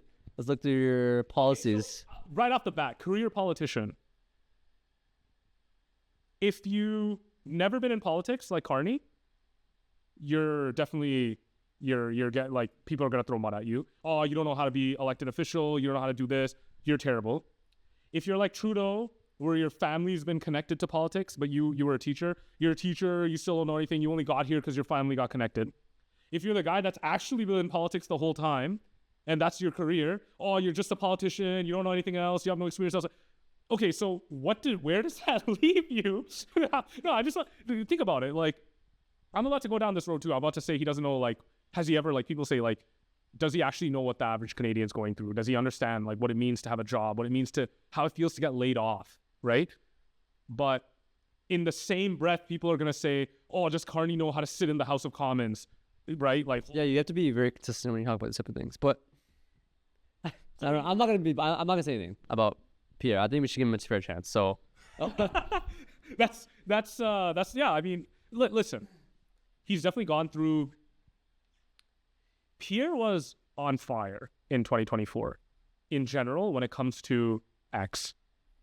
Okay, X, like Twitter. He like, a lot of people were like, there was a lot of support from him for whatever, like, it was happening. Okay, like, every other day I saw his Apple interview. I mean, did you not see his Apple? No, I didn't see that. I asking him questions, and he's just eating an apple. And the guy being like, oh, you know, you're always talking about right wing, left wing. He just takes a bite of his apple, and he's like, I've never mentioned these words in my life. And then, like, the guy being like, yeah, you know, you're like the Trump of Canada or whatever. And then he takes another bite of his apple, and he's like, yeah, based on what? Like, what did I say that makes you think that way? And then the reporter's like, oh, you know, like, people are saying, and then he's just like, yeah, which people? Like, no, and I'm saying, like, okay, what that shows is a part of it, yeah, he is doing like the populist like strategy, like trying to get people's emotions riled up, right? But I do think there's a lot of stuff that, like, Trump was saying, and people are like, oh yeah, just because he's conservative, he's like the Trump of, like, Canada. But let's be real here. JD Vance and Trump and Pierre they're different. Personality-wise, how they say stuff, they're different. 100%. All right. I think so. I agree to disagree, but no, I think so. If you're talking about Vance, I'm not. You know what? I'm not going to go into JD Vance right now. I'm not going to do it. But I do think they're different. I think they're different. Sure, but I disagree. But continue. No. No, I think the way Pierre is, it's completely different than, like, Vance and Trump. Okay. I agree. I disagree. Like, if you use racism in any sort of way, or like emotions to kind of get your way in politics, I feel like you're the wrong candidate to be a leader. Okay, so then let me ask you something. Aren't the other two guys doing the exact same thing? They're using different emotions. What emotions? The housing market. Our youth will never be able to afford a house again. Vote for us so we can save that problem. What do you hear when you hear that? Yeah, sure. I understand what you mean in that terms. It's like an emotional response from the people. I don't mean that type of emotional response. Let me clarify. I mean an emotional response in terms of using race and immigration and the border and, like, the same thing that Trump does to gain a platform. Yeah, so you're saying we have a housing market issue. Rather than fixing the housing market issue, let's just scapegoat a bunch of immigrants and say, these guys are the problem. Vote for me so I can kick these guys out so the market goes back down and everyone can afford where they live, and keep using like Indians at this point. And honestly, by default, we're both brown. We're not Indians, but in Toronto, you're going to get a heckler. It's happened to us before where we're part of that umbrella. Like you feel it. Like that's what I want to mention as well. People think like, yeah, these Indians, raw, you'll get them out. My brother, you're brown too. They think you're the same as those people. That's the problem. They think you're all the same. You know what, actually? It's funny because there is a lot of people, honestly, that are in our shoes, right? That have been Canadian their whole life, that are brown, that will see a new brown person come into Canada and be like, screw this immigrant. Get this guy out of here. No, but you know what? It happens. And that's the problem, though. Do you not see your mother or your father in these people? Like, they are the same. You can disagree and be like, oh, they're not integrating into our society. But look at how your parents were when we first came here. Like, it's the same thing. Like, my mom, my dad, they've definitely integrated over the years. But it takes time, right? And I think that if you this is the problem of what happened, and we have to be quite frank with it and honest. there was an abuse by not the people coming here looking for a better future. It was by the colleges, the universities, the government, allowing these people to come here, spend all their money into our infrastructure and our economy so that we will be fine during the recession, and then screw them over. You're bringing in so many people that they can't integrate into society because everyone they see around them are their own people. How are they going to integrate? Do you think the end game was always to can them? There was never a plan for... I don't think that regardless of the end game was, at the time, all they cared about them bringing money in. And they did bring a lot of money in. Yeah, I mean, you're saying the labor force shortage supposedly was like being fixed, right? I mean, yeah.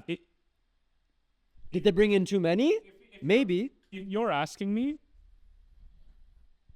can mass immigration be a problem? Depending on the numbers, maybe. But does that mean you want to talk about future immigration? By all means. Everyone discuss what are the targets of 2030s immigration should be, 2040s. I don't think someone making the claim, hey, we should tone down immigration because of these numbers and the finances should be called a racist. Okay? I don't think that. But to say that, hey, these specific immigrants need to get chucked out that are already here, it's their fault they're here. No, man, it's not their fault they're here. It's the government's fault they're here. But then, you know what the conservatives are going to say? It wasn't our fault. It was the liberals that did this. We're trying to correct for this. But you're saying you feel that hint of racism in their... That's what it is, though. It's like, oh, okay, yeah, you know what? These brown-skinned people, these dark-skinned people, like, they're taking your jobs. At Tim Hortons, mind you, you haven't worked a day in Tim Hortons in your life. Talking about... We're supposed to be unbiased on this show.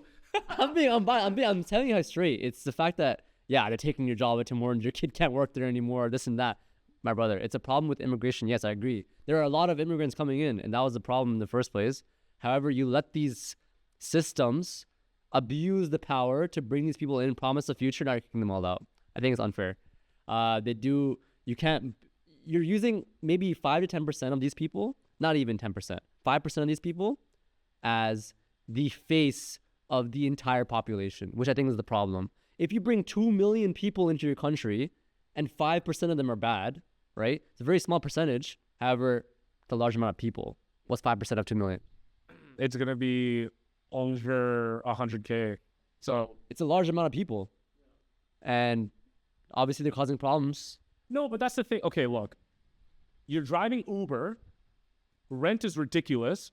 You still have to go to this college that you're trying to get that diploma so you don't get kicked out. So you're a fake college, by the way, let's mind you. Conestoga, by the way. Don't even get me started about what Conestoga was doing in Waterloo. Or Stanford. Oh, yeah, Mississauga, Stanford. Yo, you know what? I'm not... Stanford? Yo, shout out Stanford, Mississauga. This place needs to be shut down. I cannot believe... They even have the same writing, bro. Same font, everything. But yeah, that's the problem, though. Like, imagine this. You come to a country, you're promised a good future. You don't know any better. You're like, yeah, this country's great, Canada. You can come to Canada. You're showing these fake pictures of a campus. It's like some university from friggin' MIT or whatever. You're still U of T or something. Come on. No, but they were using photos from like MIT. Like, yeah, this is our college campus. Come here. Okay, wait, hold on. Before we divert off of this, I think the main premise here, and we both agree with this, in Canada, there's always been like a sprinkle of racism in the Conservative Party. It's always like, it's never like, it's like you get your cupcake and then it's just like sprinkled on top at the end. You know what I mean? Like, it's always there. Somehow it's always there. And because there are times I do like fiscally conservative policies. There are times I like socially conservative policies. There are times, right? And I think this is true for everyone. Nobody is like, especially in Canada, we're not that polar. I refuse to believe we have the same issue as the States, where the States is like ultra polarized, right? I don't think Canada is like that. Whenever I talk to like average people, it's not like this. Everyone kind of has like a middle ground that you can get to. So I don't understand why there's this hate on that specific community. But like, look at this policy. What, like, if you could somehow remove any sort of racism in this party, is this party, could you get behind these guys? Are there...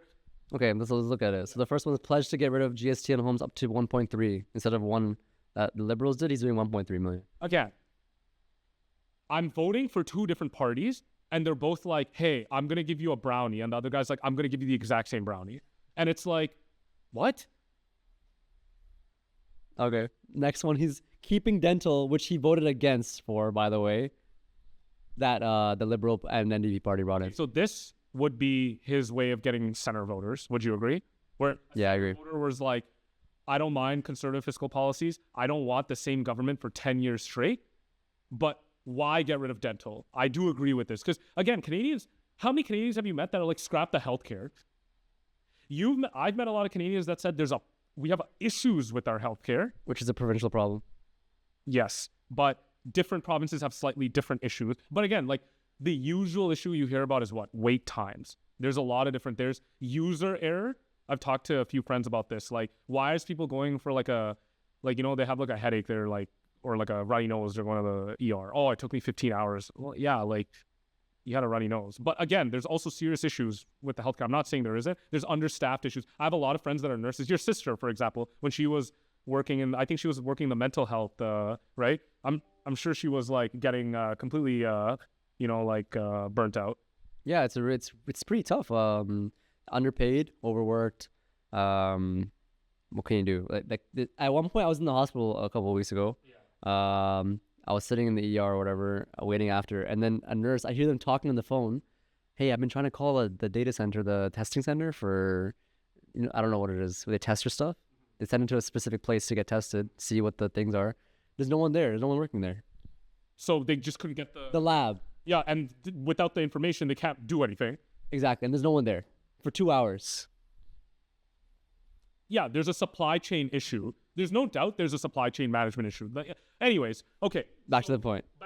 Okay, so houses. Yay, I got to save 5% on a $1.3 million house I can't afford. Cool. What's the next? And then you kept dental, and then the next one is so it's 15% cut off the 15% of tax. So 2.25% tax cut. On the lowest bracket.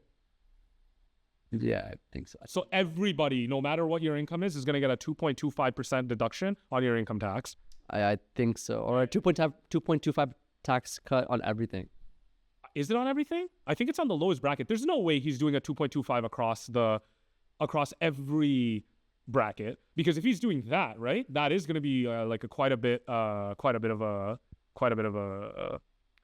again, very difficult to find information. Income tax cut. Yeah, I know it's income tax, but I'm saying you know how there's different, is every single, from what I remember, I thought it was the lowest bracket. $900 for average individual and $1,800 for a dual income family. Well, yeah, they just multiplied 900 by 2. Great. I think it's just the first bracket is 15%. So you have to pay 15% tax on 31K or whatever, and now you're paying 12.75% on so you're gonna save $900. It's pretty good policy. What do you think? Yeah, I mean, it's not a conservative policy if you think about it, because you're essentially cutting the lowest. There's no one that's not gonna. The only person that doesn't get this tax break is someone making under the poverty line, basically, right? And they shouldn't be taxed anyways. Okay. He's going to create shovel-ready zones. I don't know what that means. So shovel-ready zones are basically going to sell large plots of land to businesses, corporations, billionaires. So you're talking about the opposite effect of what Jagmeet is trying to do. Jagmeet's saying nobody's buying, corporations are not buying land anymore. And he's like, I'm going to sell federal land to the corporation so they can build houses. Build whatever they want. I don't know. To industrialize? And sorry, what problem is this addressing? What does this fix? I think jobs. He's going to create more jobs by adding more corporations in our mining sector, for example. Okay, so Saskatchewan, Alberta, right? Okay. No, I mean, okay, if there's a mine and the government's just holding it for some reason, and a private entity can just take over and actually employ some people, fine. I mean, yeah. The last point, it's not really a policy, but they are heavy pro-Israel. Yeah, I mean, it's the thing is, listen, in today's climate, if the party's going to say, okay, I'm pro-Israel, right? And for whatever reason, some random country's attacking Israel, and they're like, oh, we think this is a bad idea. Okay, whatever. You can say that. But what I'm actually asking here, you know what? We should change the phrasing of this question. I actually don't care if they're pro-Israel or not. What I want to know, are they anti-Gaza? Because there's a difference. You can say, let's just say, hypothetically, there's someone that says, I like the country of Israel. And in the same breath, they say, what's happening in Gaza is absolutely horrific. Would you have a problem with this person? To some extent. Would you have the same problem as the guy saying, let's flatten Gaza? No, worse problem. By multitudes, like multiple levels, it'd be a worse problem, right? So, yeah, like, but what does pro-Israel mean here? Does it mean anti-Gaza? And I think we both know the answer to that. It means anti-Gaza. Yeah, and so this is where, well, here's a question for you. Let's say he gave you a 50% tax cut, but his policy is, okay, we're about to send 50 bill to Israel tomorrow. Would you take the 50% pay cut? Like all my taxes 50% off? He's never gonna do that. I'm just asking you. You can say that about anybody. Because the same thing about. You know what? Honestly, some people wouldn't take that deal. I'm serious. I wouldn't take it. I don't think I'd take it either. And that's the problem. This policy, this is exactly the I think the issue a lot of people have. A lot of the times, the fiscal policies of the Conservative Party are terrible. Okay? They have run Canada in many times, and they've ran Canada fiscally well, right? But they have, again, you talked about the immigration, but we're not talking about new immigrants that could come. We're talking about people here, right? Isolating them, making them, like, creating, like, this, like, divide. That's one thing. And then you have stuff like this, like, okay, you're really not going to support at all, like, a group of people that are, you know, suffering or having some issues. There's more nuance to it than, oh, there was an attack and this just has to happen now. You know what I mean? Like, so, but okay, the other thing I would say is, on top of all of that, to wrap up the Conservatives, Pierre talked a big game in 2024. Look at his speeches, and I'm going to mention this. Look at his speeches talking about how Trudeau is the worst. So much passion, so much anger. We got to get this guy out. Trump now is arguably the biggest issue we're dealing with in Canada. I don't see that level of nationalism, hate. Yeah, like, where is it? He's like, you know, we're going to have to work with president. I get it. He wants to, you don't want to completely, like, villainize the guy you're going to have to eventually work with, but, like, where is that passion? Yeah, where's that passion? Like, why is it gone all of a sudden? Why is it like, oh yeah, you know, they're our biggest trading partner. The Liberals made mistakes, but we're going to have to fix. Okay, listen, there's a problem in front of you right now. Like, I want to see some I know this is a guy based on populism. So then this should be the bread and butter of a guy. Yeah, I feel like people are missing the point now. Why are we fighting each other when we should be fighting Trump? It's the easiest cop-out now. It is the easiest cop-out, and everybody's using it except him. All right, so talk about the Liberals, Conservative, NDP. So what happened to Conservatives, man? A lot of rumors going around with the Russians interfering, Indians interfering. What's going on, man? We're now getting into conspiracies. It's not conspiracy. It's on. The government talked about it. That the elected officials from the Conservative Party are. You know, one of my friends, close friends, he's Venezuelan. He's like, yeah, you know, I really want the first lady to be Venezuelan, and that's Pierre's wife. Is but is that the reason?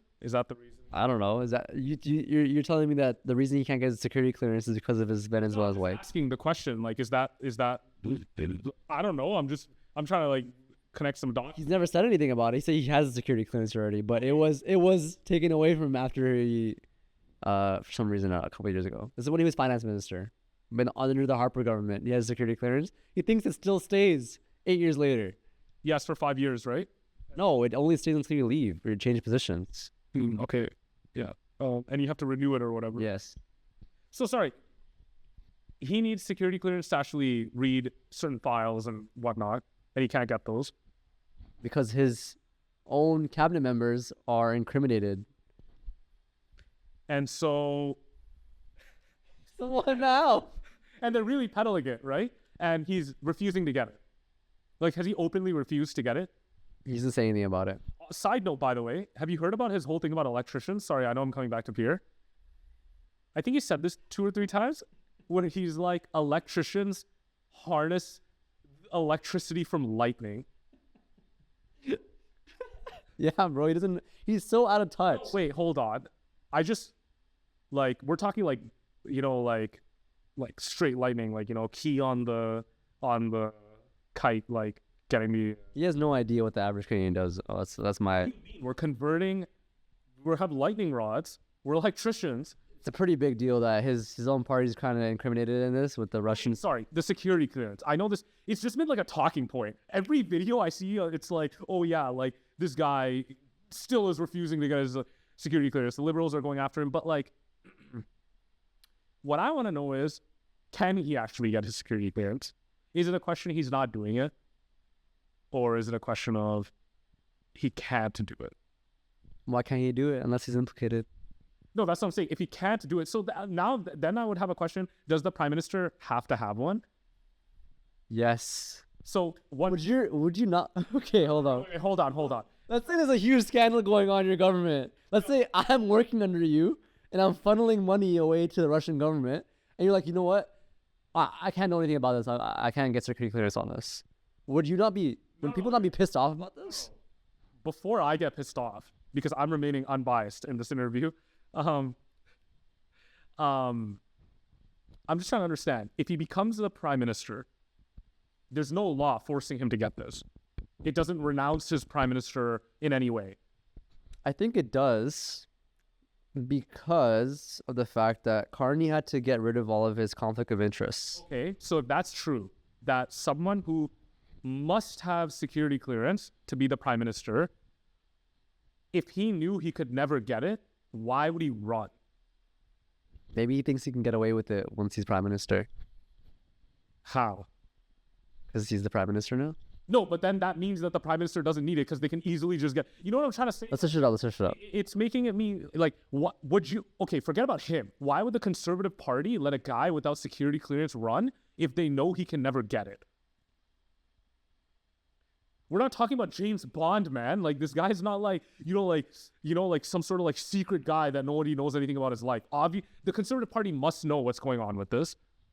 I'm sorry, am I the only one that's just like trying to you know what they call it? The Prime Minister and cabinet ministers don't need security clearance because they have taken an oath of secrecy when joining the Privy Council. So then what's the point of this security clearance? Security clearance checks, it's a background check. Okay. So it's just me saying, I swear an oath, instead of actually getting checked.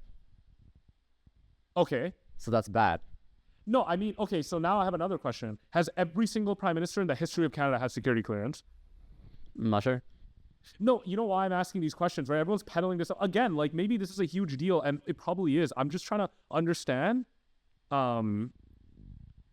is this just like, oh, we found something, let's throw one at the wall because of at this person? Or it's like an actual, we should be like worried about this. Again, this is up for even the viewers. People, please comment and like, yeah, let us know. We don't know. There's a lot more questions we've left than insightful analysis, obviously, with our like limited knowledge and the fact that it's not like I mean, yeah, like I actually didn't want to come into this with like a ton of research, like reading like 80 news articles. I know a lot of people do that, and some people do a fantastic job on that on YouTube. Journalists, a lot of different people. I actually want to come into it as a normal person. 2 guys on a random Saturday night being like, there's an election going on. What actually is going on? How hard is that moment to be like, let me find out what's happening?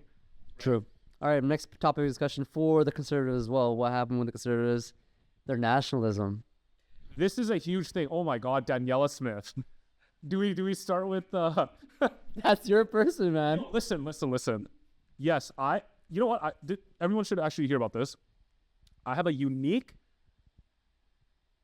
perspective of Canada in the sense that I've spent over 10 years in Alberta and the rest of my life in Ontario. And that 10, 11 years, by the way, wasn't me when I was like a toddler. No, that 10, 11 years was 14 all the way to 25, right? So, and then 25 till now, it's been Ontario, and other side of that has been Ontario. So I've kind of got like a good chunk of like my adulthood in both provinces, right? So I've seen a lot of Edmonton, for anyone who's, and so Shout out. yeah, honestly, River Valley, great place in the summer. I will say honestly, Edmonton has really great summers. Like, I have to check it out. I've never been. So Hassan came that one time to visit. Yeah, but anyways, yeah, like so I kind of like see like a lot of different points here, and Danielle Smith, like honestly, yeah, like. You know what's crazy? I don't even remember the 2023 or 2024 election in Alberta. Like, I just feel like it just happened. And then, boom, like, we had, like, another conservative. Like, I don't know how much you know about the history of Alberta, but, like, for, like, 45 years or something, 42 years, 45 years, we had a conservative government. No surprise there. And then we had, like, a NDP government in 2014, something like that, like 2013, 14. Again, comments, you fact check me, whatever. But like, I remember, I think I was in undergrad at the time when there was an NDP government. It was, and a lot of people didn't like it. A lot of people were okay with it. I mean, you have to understand, I will say this. Okay, look, I'm going to speak as the Albertan for a second, right? You train in a skill in the oil and gas industry. You work hard in the oil and gas industry. You're getting a paycheck out of this industry. And there's constant talk of we're going to shut this industry down because of, and rightfully so, yeah, CO2 emissions. I'm not trying to like start a climate change debate here. There's no debate, okay? But what I'm saying is, I'm not talking about the climate change part of it. I'm talking about the workers. So these workers are, every year they're hearing, oh, my job might be gone. So, but I think a lot of Albertans feel like, look at the auto industry, for example, 20% tariffs, all of Canada is supporting the auto industry. Do you think if it was an only oil embargo or something, do you think that would happen? Do you think there'd be people in Quebec and Ontario being like, holy shit, we need to come together to stop this so the oil industry can do good? Because all of those workers are going to be thrown like out on the street. I think it'd be an East versus West thing. It would be definitely less than what it is right now. Who else other than Alberta would be like, we need to do something about this? Auto industry, Quebec, Maritimes is even like making statements about it. Like, you know what I mean? Like, it's more of a collective thing. And I think Alberta, especially that group, they feel this isolation where it's like, oh, nobody actually cares about this high volume amount of money that the country's making. And let's be real about this. It's not only staying in Alberta. This money, everyone in Canada is seeing this revenue, right? For better or for worse. Yeah, maybe we need to change up. And that's another thing too. Like, another thing about Alberta too is, if you're going to, there's two sides to this. There's I know you're going to talk about the oligarchs. Yeah, there might be the guy at Suncor or some sort of like elites that have a lot of money, and they're going to want to like keep everything going. But for the workers, if you're going to talk about decarbonization, you have to do something about these workers. What are you going to do with these guys? The engineers, the pipe fitters? You have to give them a new industry to work in. You can't just come in and be like, okay, that's it. This is done. Peace out. Right? This is kind of the Alberta perspective.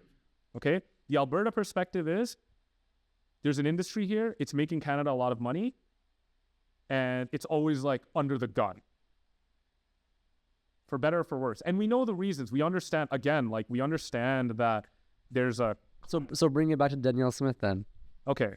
Danielle Smith, this is how people like Danielle Smith get voted for, by the way, in Alberta. She has a platform saying, I will do whatever it takes to keep this oil industry going. Because I know you have jobs in it. Then you have people that are basically like, okay, I work in this field or I work in a field connected to this. My livelihood depends on this. I don't even care what her politics are. I cannot vote for someone that's going to shut down my industry of my livelihood. Now you have Daniela Smith saying absolute nonsense, right? Like, honestly, if I had to rank all the premiers, how many provinces do we have? 11? 10? Okay, fine. With territories and stuff too. Yeah. I think she'll make top 10. Okay. She's top 10? Like, of all the premiers. But there's only 10 premiers. So take that how you will. I think there's only like, oh man, I'm going to get... This is really embarrassing how many... honestly, but like, come on, you have like 10 provinces, right? Yeah, 10 Yeah, 10 provinces. Okay, so out of 10 provinces, yeah, she's top 10. That's the best I'm going to give her. Take that how you will. She's a top 10 premier in Canada, current out of 10 premiers. So that's what I'll say, okay? But again, this is why, like, because people ask, I've seen people that never been to Alberta, oh yeah, like, how could someone like Daniela Smith, what's wrong with Albertans? Why are they voting for this? You know, they deserve to have someone stupid like this. Well,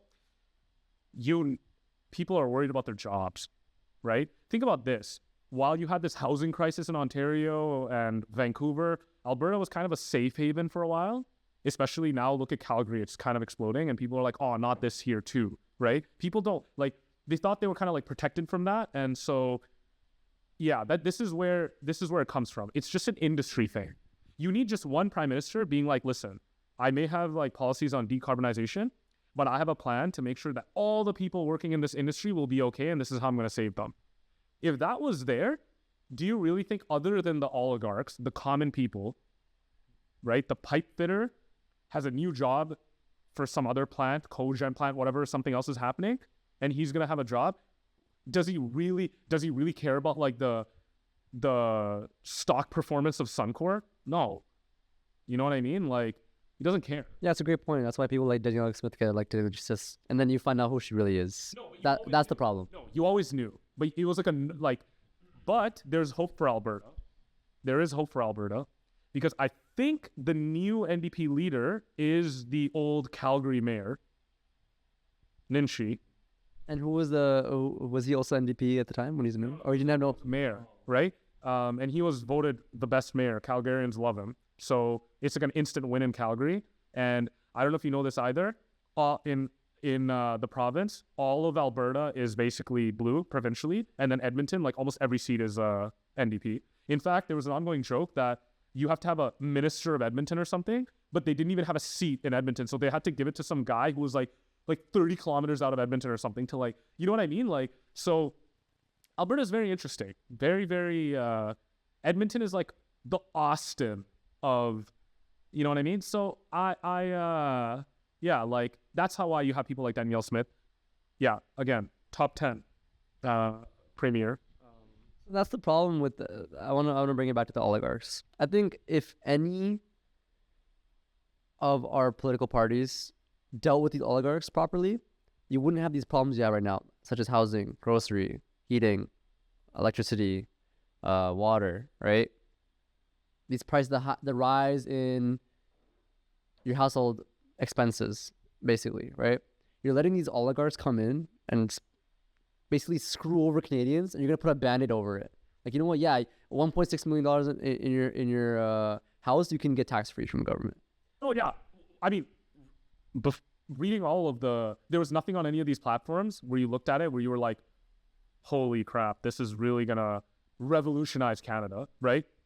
There is one that I think Pierre and Carney talked about where they're like, I think both of them talked about it, where they're like, we're gonna get rid of inter-provincial trade barriers so that Canada can be trading easily so that we don't have problems with other. Okay, it really took a Trump 2.0 all-out trade war to get rid of inter-provincial trade. So what you're telling me is, if we didn't have Trump initiating a trade war, we would have kept them still? Like, I'm just trying to understand, like, why, like, no one saw this as an issue before. You know, my dad actually points out something, and this is against the Conservatives as well.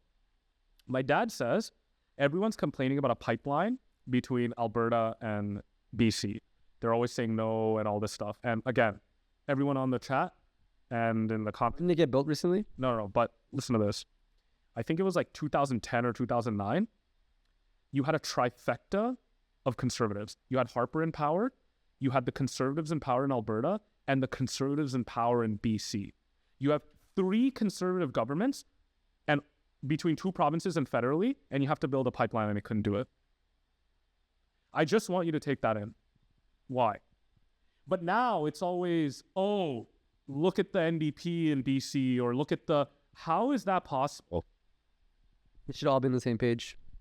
So, like, it just shows, like, the conservatives of Alberta are not the conservative. Like, there's so much, like, the provincials are different than the, like, So that's what I'm trying to say with the premiers now. Why isn't our premier fighting against these oligarchs? Like, you remember the Rogers outage a couple years ago? yeah. Half of our country, of Ontario or whatever, didn't have cell phone service or internet. Yeah.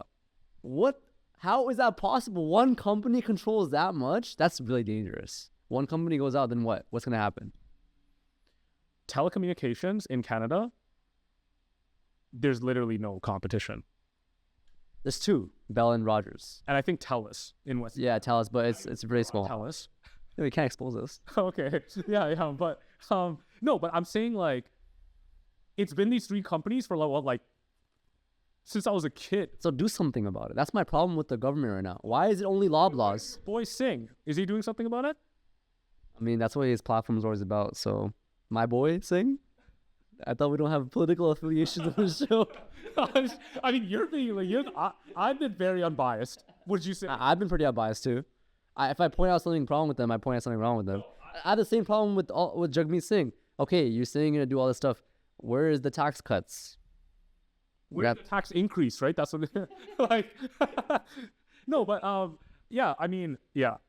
But I have to commend again. He's very openly pro-Palestinian, etc. But again, I don't like the fact that you let his brother works for Loblaws or something. Yeah, I know. He's a. Okay. I don't want to say what Pierre was saying about him is true. About, oh, he was always not going for an election because of his pension. Because he had a pension too. No, but at the end of the day, there was like, there was this point where I'm like, why isn't Jagmeet actually calling an election? Like, he's not even okay. He like tore up the agreement. He doesn't like, is it really the pension? Like, I'm just asking. And to be fair, yeah, Pierre already has that pension too. So for him to call this out is absolutely like hypocritical, but still. Because he knew, listen, he knew if he called an election at that time when everybody hated Trudeau and the Conservatives were up on the polling, why would he call an election when he knows the Conservatives will win? Would you call an election at that time if you're in the NDP party? Well, okay, if I was the NDP party, I'll tell you what the greatest failure is, okay? During the collapse of the Liberals, you could not capitalize on it to actually steal their vote. It was right there. You had all of these. Do you think the people that were like hardcore Liberal were turning to the Conservatives? No. If anything, they probably wouldn't have even voted. All you had to do was just tell these guys, listen, I'll give you what you want. And you couldn't do it. So I'm not going to give... I think that really came off a lot. He wasn't able to do it because of the anti-Indian sentiment. Would you disagree? Okay, look. I'm not going to say it wasn't the reason. But I think he could have navigated it. I mean, whatever. But to go against your point that why didn't he call an election, he couldn't because the Conservatives would have won. I'll accept that argument that he didn't want a conservative government. Even though, I don't know, like, there was the pension. So Pierre has the same pension. By the way, I don't know, of all the people in the parliament, like, Pierre should not be the guy calling him out. I completely agree. He literally not tax refunds. He expenses his food, water, car, housing. No, not only that. Why is he living off of our tax dollars? Look at the salary. Look at the salary right now. We should end with our with Pierre's salary. I swear, if it's 300K, 231. 231K, CAD. Oh my goodness. Ooh. What is it? What is it? What is it? What is this? Salaries? Are you insane? Tell me what it is. I can't see from here. We should have hooked this up to the TV. Just tell me what it is. Wait, I'm sorry. He makes 1.1 mil a year? No, that's bullshit. What? No way. What's the ourcommons.ca? This category includes salaries of the... No, I'm sorry. The Speaker of the House, the bald guy who's like... 231 mil, no. Please be quiet. That guy, he makes 231K. Yo, we have the wrong... Not K, mil. No, that's... Okay. 1.1 mil for Pierre. This guy is your Mr. Oh. Why is that person only making 18K? Like, come on, man. Like, that's like under minimum. Like, that's under the poverty line. This has to... What, the House leader of the government? No. Something's wrong with this. And it's not including their travel, hospitality, and contracts. So let's look at his travel expenses, shall we? Okay. At that point, I have to check... 130K for travel expenses. That's not a lot. Contracts, he has 98K. Yo, Let's look at Trudeau and everybody else too. How about that? Or Carney and Jagmeet. Let's look at Jagmeet next. Okay, Jagmeet's right there. How much does he make? 349K. Oh, man, he's gonna love his pension, man. 349K versus $1.1 million. Wait, why is he under twice? He's making like 352 off some other thing, too. So does Pierre. Let's see this. I'm sorry, this guy's making 700K? No, something's wrong. Okay, whatever. 300K. Pierre's on here 3 times, by the way. Look. What does stowaway mean? 42K, and then he makes another 650K here. There's something wrong. Wait, what's that word? I can't even read it properly from here. Storing away. I don't know what that means, but he makes another extra 700K. He's not double dipping like this, is he? So I mean, if Jagmeet is, then he is too. No, one of this must be obsolete. Like, I don't know how this works. He makes 1.7 mil, and you want to talk about Jagmeet and make it 700K? Okay, honestly, both are wrong. I 100% agree. None of them should be making more than 200K. You know why? Jagmeet one is actually worse. He's peddling for the little guy. Yeah, I'm just saying, it's a bad look. I mean, okay, what are you gonna do? He's getting paid. It's not like he chose to be paid this much. To be fair to them, they didn't ask for this salary. Oh my god. No, all of them. I'm not gonna. What? You want them to just be like, don't pay me? You would be the first guy. Trudeau makes 800K. You would be the first guy. No, I want to take it all away. I want to take all theirs away. No, if you anyone making more than 200K, get out of here. 200K, bro, 80K. These guys don't work 40 hours a week. I swear, Parliament's been closed half the year. What have this guy's been like doing photo op after photo op. You know what's funny, actually? You know where Poilievre was the other day? Naimo? Havenwood. Oh yeah, he went to our old neighborhood. Our old neighborhood peddling to the rich folk. So what's next for Canada then? What do you think? What should we do? I still can't get over this. Wait, sorry. Why is the leader of the opposition getting paid more than the actual prime minister? Is it like how long you've held a seat for, and Pierre's been holding it for so long? God knows. Well, if someone can in the comments can explain how these salaries work, please. If this is wrong, then please tell us as well. Go get a political science degree. I was supposed to, remember? Oh yeah, York, right? Shout out to York. No shout out to York, bro. Shout out to Waterloo. These guys are racist, by the way. Okay, really? You're just gonna drop them like that? We'll get into that later. Okay. What should the Canadians do? Who should we vote for? What's next step for Canada? Like, what do you think we need to do? First of all, anyone that ever says you should vote for this person, this is a bad thing in general. Like, you want to pick your own vote, right? Maybe you're undecided, and that's fine. Like, the whole point of an election campaign is to choose, right? We already have our own biases. We can see kind of like we're already leaning towards whatever you're leaning. Everybody's like that. I don't think there's a true centrist out there.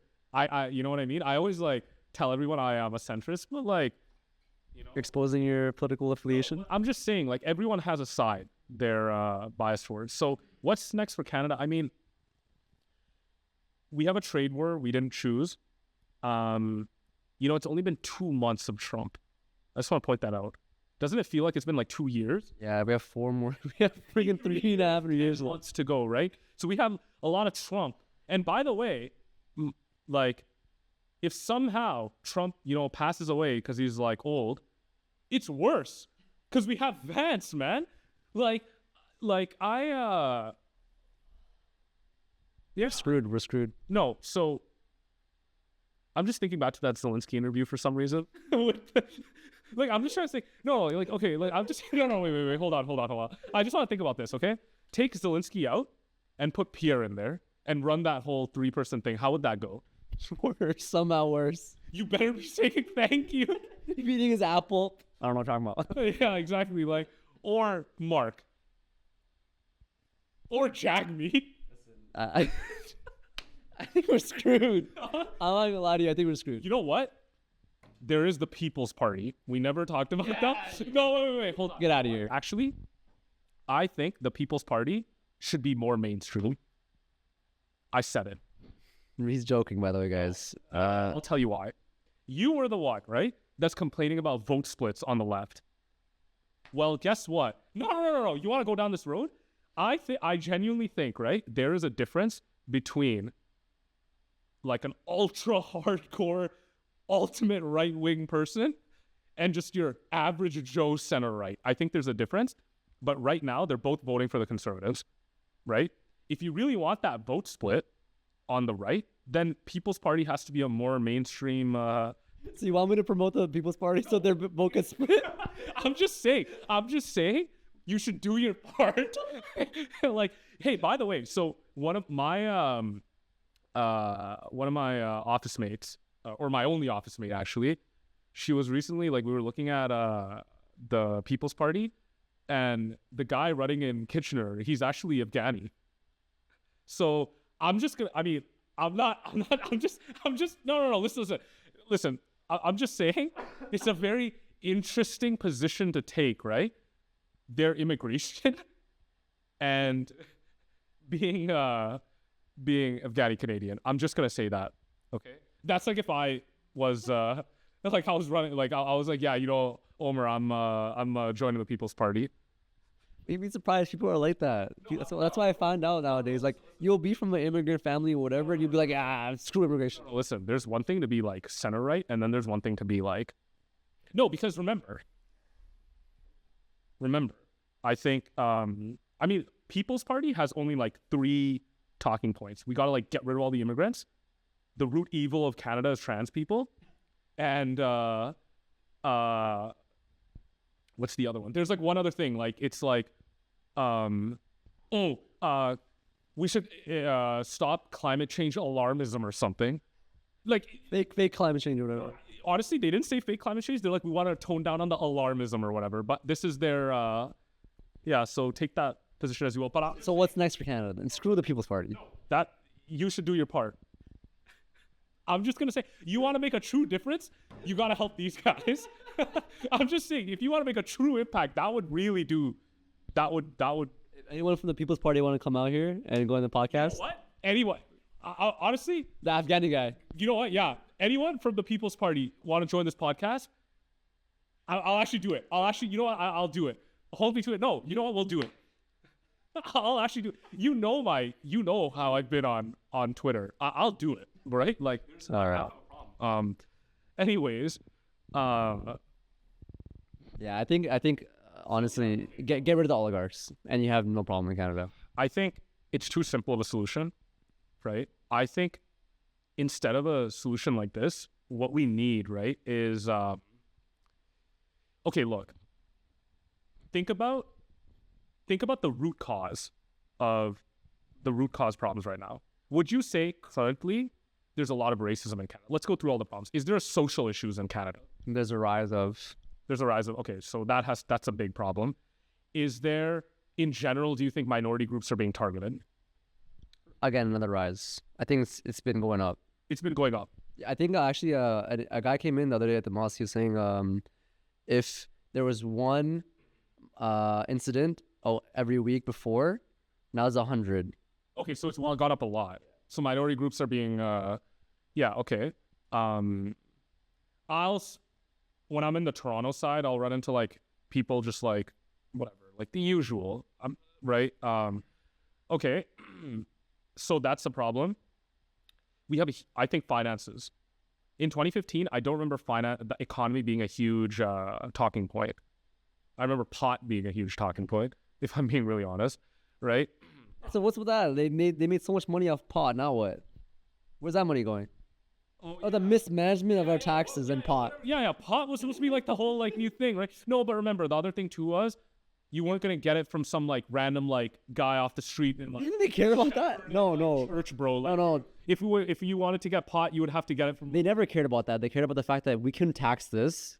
Now we're gonna be able to tax it and create jobs for it. Think about it. Do you really want like remember like what people were saying? Oh, yo, it's the purple pot or whatever. Remember that like whole no, but seriously though, like a lot of people were getting no, but now I think there is a rise of smokers. I'm not saying it's a good or bad thing. I'm just saying that there is a rise. Wait, yeah. Again, I'm not promoting or whatever if you do it, but your thing. But I'm saying that they did capitalize on this. Did they not? No, they did. It's like the tobacco industry. There were okay. Again, could be misinformation. My like grade 7 like teacher, Mr. Gardner. No, but or grade 8. Sorry, I think he was the one that told me that at some point the tax from like most of the tax from the tobacco industry was going into anti-tobacco ads or something like a huge. So it was kind of like a weird circulation like type like. But I don't know. That could be completely false. I'm quoting my grade 8 teacher from 2009. So like we gotta like fact check that too, Mr. Fact Checkers. Yeah. But what, Mr. Gardner? Did he say? Yeah. Trust me. Yeah. Thank you, Mr. Gardner, for those dodgeball Fridays. Those were pretty fun, honestly. I'm not gonna lie. Anyways, yeah, so we have to fix these, like, this rise, like, this like, division. The division is a real problem. You cannot have a division in a trade war with your greatest ally. Whether we like to admit it or not, the U.S. is our greatest ally. Honestly, it's also been, like, kind of pissing me off, these, like, 51st state things. Like, it didn't bother me before, but now, like, a bunch of, like, the usual, like, people on Twitter have, like, really jumped on it, and now it's bothering me. Yeah, but we beat them in hockey and in basketball recently. Connor McDavid, by the way. Shout out. Yeah. Oilers. Drew would be so happy with me. Yeah. Lots of people, eh? Oilers. Yeah, I know. I mean, that was a kind of like a brutal loss in last year's playoffs. Anyways, sports should be an episode. We should do a sports episode. For sure. Yo, the Luka trade, we have to... Yeah, there's a lot of conspiracies about that, too. I know. We have to talk about the conspiracy of the Luka trade. Like, how AD's like... How is AD doing on the Mavs right now? AD or Luka? No, other way. AD went to Mavs, didn't he? He's injured. He's on my fantasy team. He sold my whole thing. I was like second or third. Nah, I lost. I didn't make the playoffs, by the way. Whatever, bro. Well, anyways, Canada is a really interesting spot right now, and I agree. In the only way, housing, jobs. Listen, one thing at a time. First, keep unemployment down. And again, I don't know how the unemployment number works exactly, but it cannot just be a bunch of people working at Tim's, right? I could go on about another thing of like immigrants coming in and not having good programs to like get them into the field that they're experienced in. This has to happen. But also I feel for like new grads. I mean, think about this. Waterloo is a good example. I TE a lot of students. I hear a lot of them talking. A lot of them do co-op turns in the States, and then they go into the States. What's going to happen to the TN visa? What's going to happen to them working? Like, like if you cut out that, not that, again, like it shouldn't even be like that where you have to go to the States or you can't get a job. But let's say a lot of people were relying on that, and now that goes down. Do we have, like, where are the jobs here? Like, you know what I mean? Like, we need to make sure, like, the jobs for young people, young families, this has to be like a critical... and it has to be more than I'm gonna give $2 billion to the auto industry. Like, no, it has to be, and get rid of the oligarchs, please, for the love of God, please. Yeah, and so I think housing market too. If you want me to talk a little bit about that, everyone says build more homes and whatnot. This is like an obvious answer, but like, I mean, our population, like density in zones are also kind of like off balance. Like, you have a lot of people in one spot, and it made sense when you could say, there's a lot of people in this one spot because there's a lot of jobs. But is that true now? Can you get a job in downtown Toronto right now? Isn't there like 1,000 people like we're near Yonge and Dundas, by the way, that I'm pretty sure if you went to that Dave's Hot Chicken, again, another shout out. Shout out Dave's Hot Chicken. Yeah. would you be able to get a job there right now? I'm pretty sure they have like 1,000 resumes. TMU alone probably like Yeah, and you see it everywhere on LinkedIn, Indeed, whatever. You go to market, yeah. So there's like thousands of resumes out. like there has to be a solution to this. Okay, look. The safest investment in Canada for a lot of years have been buy a house and it'll like triple in value. When you want to make a scenario where investing in new companies, investing in Canadian startups is more of a culture, because you can only grow companies if they have that, like they have this valley of death in the beginning, these like startups, right? And nobody's going to invest in them if you can make 3x on your house, even with the interest, right? So then like it's like this weird, like the housing market should not be better than the stock market, better than investing in people. Like it should not be the best like investment tool. But should it be an investment tool in the first place? I don't think you should buy a house and it should go down in value. It should definitely match inflation. No doubt about that. Maybe go up in value a little bit. Let me explain what I mean. There's a new city that's built. Okay? You buy a house downtown. Slowly the city gets bigger and bigger. The people living 40 kilometers out that have to commute, obviously their property should be worth less than you bought into the city a long time ago, and now you're in that downtown center area. So there's reasons why that value should go up. Should everything be 2 mil? No, absolutely not. It doesn't make any sense, right? So there's a house, like, yeah, you're going to have to build new cities at this point. Like not, oh yeah, let's just build like 50 homes over there. There's a bigger problem than this, right? I think they was trying to do with Milton and like Burlington and stuff, no? I mean, sure, yeah, you're building these like single detached homes, but like Milton, what's the price? Still like $1 million. No, it's less than that for sure. Check right now. Average house price in Milton. I'm telling you, it's new house price or building house price? New house price. You're not the builder, right? Like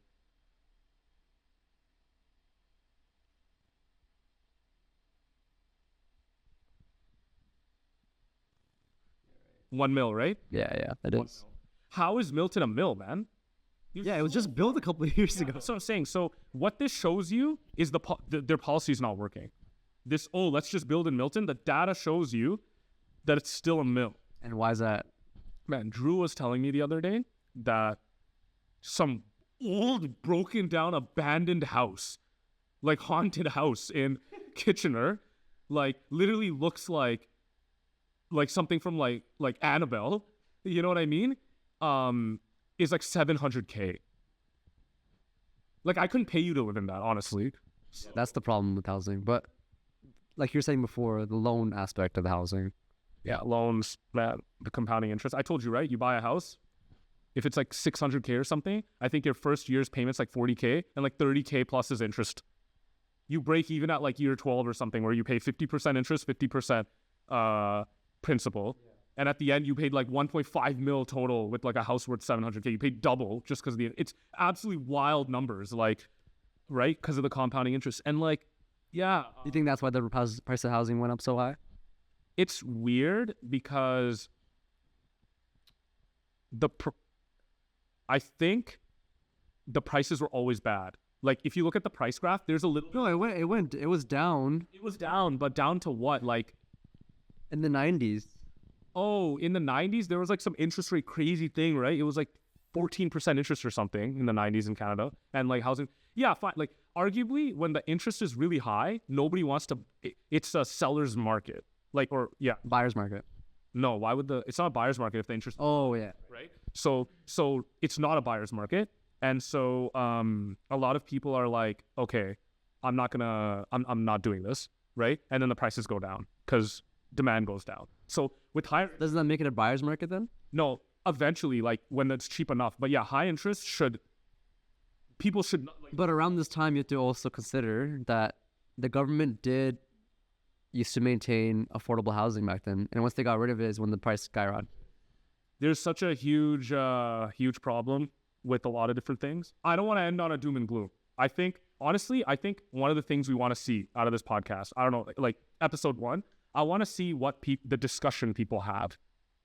Like, I'm going to enjoy the discussion that people have more than even the like I enjoyed this, but like I'm curious, like you know what I mean? Like I want to see what other people think. Yeah, I want to see what other people think too. Me and you, like we could talk hours about this, but I think we could. I don't know. What do you think? You think we gave like a good? I think we're just two guys trying to figure out what's going on, and we learned a lot of new stuff.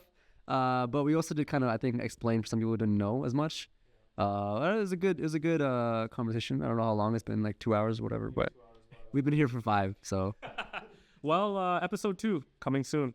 We'll see what it's about. But that's our what are we called again?